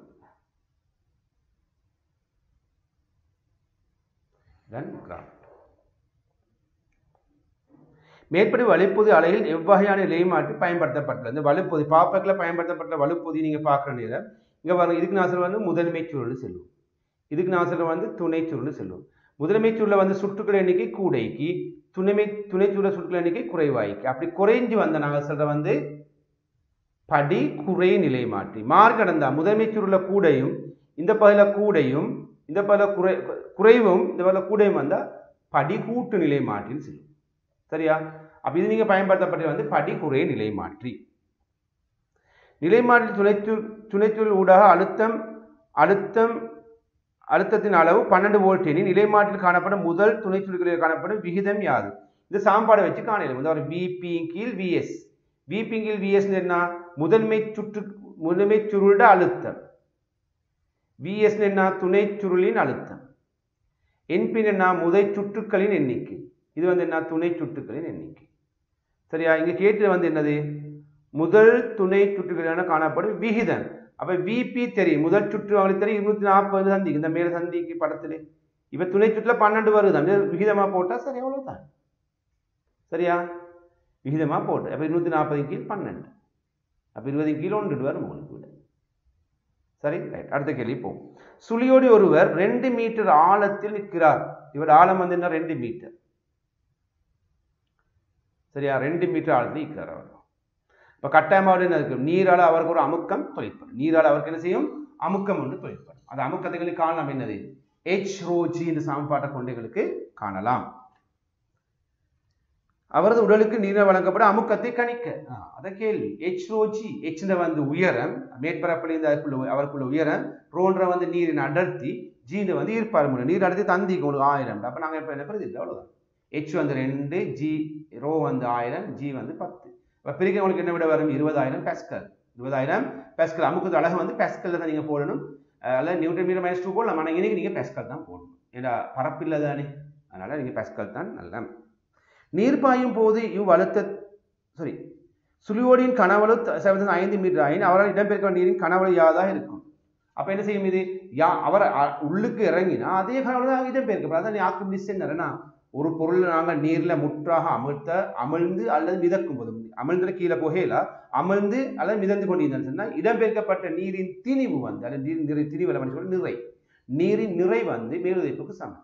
அப்ப இவர் அமிழ்ந்து நீர் அவரை எவ்வளவு அவரோட கனவளவே தான் வெளியேற்றப்படும், வேறு வித்தியாசம் வெளியேற்றப்படல. அப்ப அதுக்கு விட என்ன 0.5 தான் விட, வேற ஒன்றும் வரையில. அவரோட கனவளவே தான் அகற்றப்படும். அவரின் மீது தாக்கும் மேலுதைப்பின் பருமன் யாது. இப்ப இதை நீங்க செய்யணும், இந்த கனவளவை நீங்க நிறைக்கு மாற்றணும், அவ்வளவுதான். இடம்பெயர்க்கப்பட்ட நீரின் கனவளவு நிறையானது என்னது மேலுதைப்புக்கு சமம். நீர் தானே, அப்ப கனவளவு அடர்த்தி சமன் திணிவின் கனவளவு சமன்பாட்டை போட்டு காணையில் உங்களுக்கு மேலுதைப்பு சமன் இடம்பெயர்க்க நீரின் நிறை எடுத்துக்கொள்ள வண்டிக்கு நீரின் நிறை சரிதானே. ரைட். அப்ப இடம்பெயர்க்கப்பட்ட நீர் எப்படி காண்ற கனவளவு தர அடர்த்தி, கனவளவு தர அடர்த்தி, அதாவது அடர்த்தி சமன் என்ன திணிவின் கனவளவு தானே, அடர்த்தி சமன் திணிவின் கீழ் கனவளவு. அப்ப அடர்த்தி திணிவு திணிவின் கீழ் கனவளவு, அப்ப கனவளவையும் அடர்த்தியும் பெருக்கிற திணிவு வரும் எங்களுக்கு. அப்ப 1000 அடர்த்தி கனவளவு வந்து 0.05 நிறை காண்றதுனா 10 பெருக்கணும், ஜிஆர் பெருக்கணும். அப்ப உங்களுக்கு என்ன விட வரும் 500 நியூட்டன். அடுத்த கேள்வி, நீர்த்தேக்கம் ஒன்றின் மின் உற்பத்தி நீர்த்தேக்க ஒன்றிலிருந்து மின் உற்பத்தி நிலையத்துக்கு நீரானது பாய்ந்து செல்கிறது. அப்போ உயர்ந்த இடத்திலிருந்து வருது. மின் உற்பத்தி நிலையத்திலிருந்து நீர்த்தேக்கமான 20 மீட்டர் உயரத்தில் அமைந்துள்ளது. அப்ப நீர்த்தேக்கம் 20 மீட்டர் உயரத்தில். நீர்த்தேக்கம் காணப்படும் 1 கிலோகிராம் நீர் கொண்ட அழுத்த சக்தியை காண்க. அழுத்த சக்திக்கு சமன்பாடு நல்லா தெரியும், பெரிய விஷயம் ஒன்றும் இல்லை. பொதுவாக இந்த பிசிக்ஸ் பகுதியில் வர இந்த பகுதிகளுக்கு வந்து சமன்பாடு மட்டும் தான் முக்கியம், தெரிஞ்சுதான் டக்குன்னு மார்க்ஸ் எடுக்கலாம். அப்ப அழுத்த சக்திக்குரிய சமன்பாடு என்ன, mgh. அப்ப m திணிவு, g உயிர் பார்வை, h உயரம். அப்ப m1 1 கிலோகிராம் சொல்லிறான், g வந்து உயிர் பார்வை 10, உயரம் வந்து 20 மீட்டர். சுருக்கம் என்ன விட வரும் 20 ஜூல்ஸ். நீர் பாயும் போது அழுத்த சக்தியான முற்றாக இயக்க சக்தியாக மாற்றப்பட நீரின் கதியை கணிக்க. அப்ப இந்த சக்தியை நாங்கள் அப்படியே இயக்க சக்திக்கு மாற்றுறோம். இயக்க சக்திக்கு சமன்பாடு என்ன, 12 mv வர்க்கம். அப்ப இது 200 ஜூல்ன்றது வந்து அப்படியே mv வர்க்கத்தை சமப்படுத்துற, அவ்வளவுதான், வேற ஒன்றும் இல்லை. அப்ப சமப்படுத்த 200 ஈகேக்கு நான் 200 போட்டேன். 12 திணிவு 1 v தெரியா, v வர்க்கம் தெரியாங்க. அப்ப நான் என்ன செய்யறேன், இது போல மேக்ஸ் பகுதி சுருக்கி எடுத்து உனக்கு என்ன v வர்க்கம் 400 வரும், v வந்து 20 மீட்டர் per செகண்ட் வரும். சரியா, சுருக்க பெரிய வேலை உண்டு அல்ல. மின்வழங்க சுற்றொன்றில் மின்னழுத்த 100 வோல்ட் ஆகும். சுற்றில் பாயும் மின்னோட்டம் 5 ஆம்பியர் ஆயின் சுற்றில் தடை பெருமானத்தை கணிக்க. அது பெரிய விசேஷம் ஒன்றும் இல்லை, ஓம் என்ற வீதி v சமன் IR. அப்ப உங்களுக்கு சுருக்க விட வரும் என்ன 20 ஓம். மேலே தர கூறப்பட தடை ஒத்து இரு தடைகள் சுற்றுக்கு சமாந்திரமாக இணைக்கும் பொழுது பெறப்படும் மின்னோட்டத்தை கணிக்க. அப்ப 20 தடையை சமாந்திரம் இணைச்ச தடை குடுமா குறையுமா, கட்டாயம் குறையுமேனா. இப்ப சமாந்திரம் இணைச்சல் செய்யும் இங்கே 20 ஓம், நான் சொல்லி தந்தேன் உங்களுக்கு 20 ஓம் 20 ஓம் சமாந்திரமாக கொடுக்கப்பட்ட ஒரு தடையிட பெருமானத்தை எண்ணிக்கையால பெரியங்க. அப்ப ஒரு தடையிட பெருமானம் வந்து 20, எண்ணிக்கை வந்து 2, அப்ப 10 ஓம். அப்ப தடையிட பெருமானம் வந்து எங்களுக்கு தெரியும். கேட்ட கேள்வி என்ன, மின்னோட்டம் I தெரியா, தர தடை வந்து தெரியும் 10, வியும் தெரியும் எத்தனை 100 வோல்ட். இதை பிரதித்த உனக்கு விட வரும். சரி பாருங்க, அப்ப என்ன வருது, மின்னோட்டம் கூடுது. தடை குறையுதுன்னா ஒரு தடை 20 ஓம் 20 ஓமே பயன்படுத்தப்பட்டதானே, 20 ஓம் 2 பயன்படுத்தப்பட்ட தடை 10 2 மடங்காக குறையுது தடை. அப்ப குறையத்தானே செய்யும், மின்னோட்டமும் கூடுது 2 மடங்கா. 5 10 அவ்வளவுதான். தடை குறைஞ்சா மின்னோட்டம் கூடும், ஏற்கனவே தெரிஞ்ச ஒரு விஷயம். நீங்க அந்த தியரிகளை ஞாபகம் வச்சுக்கொண்டா உங்களுக்கு லேசாக அந்த முடிவுலேருந்தே விடைக்கு போயிடும். ரைட், கடைசி பகுதி போறோம். ஏபிசி ஆகிய ஒரே கனவளவுள்ள வெவ்வேறு திரவியங்களான திண்மங்கள் ஆகும். சரி, ஒரே கனவளவு வித்தியாசம் இல்லை, ஆனால் திரவியங்கள் வித்தியாசம். வேறு வேற பொருட்கள், இரும்பு வைக்கலாம், பலகை வைக்கலாம், சரி ரசம் வைக்கலாம், வேண்டியதுங்களுக்கு தெரியாது. அவை PQR எனும் திரவங்கள் காணப்பட அமைப்பு காட்டப்பட்டுள்ளது. இதுல நீங்க பாருங்க, கட்டாயம் நீங்க படத்துல பார்க்குற நேரம் அமிழ்ந்துச்சுன்னு சொன்னா ஒரு பொருள் நீர்லேருந்து முற்றாக கீழே அடியில பெய்தப்பட்டுன்னு சொன்னா எது பொருளோட பாரம் கூட திரவத்தை விட, பொருளோட பார நல்ல விளைவுள்ள விஷயங்களை பதார்த்தம் கீழேயே பெய்த்து அடிமட்டத்துக்கு சென்றா என்னது மேலுதைப்பை விட பொருளோட பாரம் கூட, அப்ப கீழே பெய்த்து. ரெண்டும் நடுவுல நின்றுச்சுன்னா அமுல் கீழே போகவும் இல்லை மேல மிதக்கவும் இல்லை, நடுவுல நிக்குது சொன்னா பொருளோட அடர்த்தியும் திரவ அடர்த்தியும் சமன். அப்படி இருந்தால் ரெண்டு நடுவுல நிற்கும். மிதந்து கொண்டீங்கன்னு சொன்னா திரவத்தில் அடர்த்தி கூட. மிதந்து கொண்டு ஹாஃப் மிதந்து கீழே. இப்போ உதாரணத்துக்கு பாருங்க, முதலாவது படத்தை பற்றி யோசிச்சு பீல பாருங்க பார்ப்போம். ஏ வந்து என்ன நடந்திக்கு மிதக்குது. அப்ப ஏ வந்து என்னது திரவத்தை விட ஏட அடர்த்தி குறைவு, அதை விட பீட அடர்த்தி கொஞ்சம் கூட, ஆனால் அது மிதந்து கொண்டு தான் நீக்கி. அப்ப சமனானு தெரியல. ஆனா சீட வந்து என்ன, சி என்ன நடந்திக்கு பேலன்ஸ் லிங்க் நடுவில். அப்ப சீட அடர்த்தி பீட அடர்த்தியும் சமனத்தான் நீக்கும். மைனஸ் சியும் பியும் ஒரே அடர்த்தியை கொண்டாது அமிழ்ந்து மிதக்குது. கியூல பாருங்க ஏ நல்லா மேல தள்ளி விட்டிக்கு. அப்ப ஒப்பிட்டு பார்க்குற நேரம் இப்போ ஏண்ட பொருளை மட்டும் வச்சு நாங்கள் ஒப்பிட்டோம்டா ஏ கூட வெளியே தள்ளுறோம்டா அடர்த்தி கூட்டதானா இருக்கணும். ஒரு பொருள் நல்லா வெளியே மிதக்க தன்மை கூடுன்னு சொன்னா திரவம் தான் அடர்த்தி கூட. அப்ப அதுல கியூ வந்து அடர்த்தி கூடுனது. ஏண்ட மட்டும் ஒப்பிட்டு பார்த்தா கியூட அடர்த்தி மிகவும் கூடுனது. அடுத்து வந்து என்ன பி பி வந்து என்ன ஹாஃபுக்கு பேத்திக்கு. அடுத்து ஆறுல வந்து கூட ஏ அமர்த பார்க்குது. அப்ப உண்மையில அடர்த்தி கூடுனது வந்து கியூ, அது போற பி, அது போற ஆர்னு வரும். கேள்வியை பாருங்க, பிக்கு வந்து ஏறு வரிசை இப்போ அடர்த்தி ஏறு வரிசை. அப்ப பி கியூ தான் ஆக கூட, கியூ தான் ஆக கூட, ஆறு ஆக குறைவு. பொருள் அடர்த்திக்கு சமனாம் திரவம் மற்றும் பொருள் எது சொல்லிட்டு என்ன சி சியும் பியும் சியும் பியும் அமிழ்ந்து இடையில நின்று கொண்டு ஈக்கும் சென்னால் இடையில நின்று கொண்டு ஈக்கும் சென்னா என்னது நின்று கொண்டு ஈக்கும் சென்னா என்ன கருத்து? ரெண்டு அடர்த்தியும் சமன், திரவத்து அடர்த்தியும் சமன், பொருள் அடர்த்தியும் சமன். அப்படி என்ன செய்யும்? பொருள் நடுவில் நிற்கும். எது ஒன்று கூடுதோ, இப்ப திரவம் கூடுனா மிதக்கிற தன்மை கூடும், பொருளை பாரம் கூடுனா அமல்ற தன்மை கூடும். நல்லா ஞாபகம் வச்சுக்கொள்ளுங்க. சரிதானே? சி என்னும் பொருள் 500 கிராம் திணிவுடையது. சி என்னும் பொருள் 500 கிராம் திணிவுடையது. பி திரவத்தின் மூலம் சி பொருள் மீது வழங்கும் மேலுதைப்பு யாது? என்னது? திணிவு. அப்ப அது நிறைக்கு மாத்திட்டா சரிதான், ரெண்டு சமன் தான் மேலுதைப்பு. அப்ப என்ன வரும்? அதை நிறைக்கு மாத்திரலாம். அப்ப என்ன 100 கிராம்டா ஒரு நியூட்டன். அப்ப 500 கிராம் எத்தனை? 5 நியூட்டன். லேசா செய்யலாம். அதை இதை ஞாபகம் வச்சுக்கொள்ளுங்க. திணிவை நியூட்டனுக்கு மாற்ற வேண்டிய ஒரு சந்தர்ப்பம் வந்தால் ரெண்டு விஷயத்தை ஞாபகம் வச்சுக்கொள்ளுங்க. ஒன்று 100 கிராம்டா ஒரு நியூட்டன், அல்லது ஞாபகம் வச்சுக்கொள்ளுங்க 1 கிலோகிராம்டா 10 நியூட்டன் இருக்கு. அப்ப 2 கிலோகிராம் 20 நியூட்டன். விளக்குதா? இந்த அமைப்புல நீங்க அந்த கேள்விக்கு அணுகலாம், மிக இலகுவாக அணுகலாம். இப்போ நான் கடைசி பக்கத்தில் போட்ட வினாக்கள் வந்து உண்மையில நான் போட்டது வந்து ஒரு செமினார்லத்தையும் விட உங்களுக்கு எல்லா பகுதியும் கொஞ்சம் ஞாபகப்படுத்தும் நோக்கத்தோட. சரியா? எனவே அப்போ இந்த பகுதியோட உங்களுக்கு வினாத்தாள் முற்றாக நான் டிஸ்கஸ் பண்ணிட்டேன். இந்த வினாத்தாளை கொண்டு நீங்கள் வருகின்ற மார்ச்சில் வருகின்ற எக்ஸாம் அல்லது நீங்கள் டிசம்பர் எழுத போகிற மாணவர்களுடைய எக்ஸாமுக்கும் இது துணையாக அமையும் நினைக்கிறேன். அதை நீங்கள் கூடுதலாக பயன்படுத்தி உச்ச பயனை பெற வேண்டும் நான் எதிர்பார்க்கின்றேன். வினாக்களை நீங்கள் நான் விளங்கப்படுத்துகிற முறையில் நல்லா அவதானித்து கிரகிச்சு எழுதுங்க. ஏதாவது சந்தேகங்கள் இருந்தால் என்னோட தொடர்பு கொள்ளலாம். அஸ்ஸலாமு அலைக்கும். முடிச்சுக்கிறேன். நான் அனைவருக்கும் உங்கள் எதிர்காலம் சிறப்பாக அமைய வாழ்த்து விடைபெறுகின்றேன். அஸ்ஸலாமு அலைக்கும் வரஹ்மத்துல்லாஹி வபரகாத்துஹு.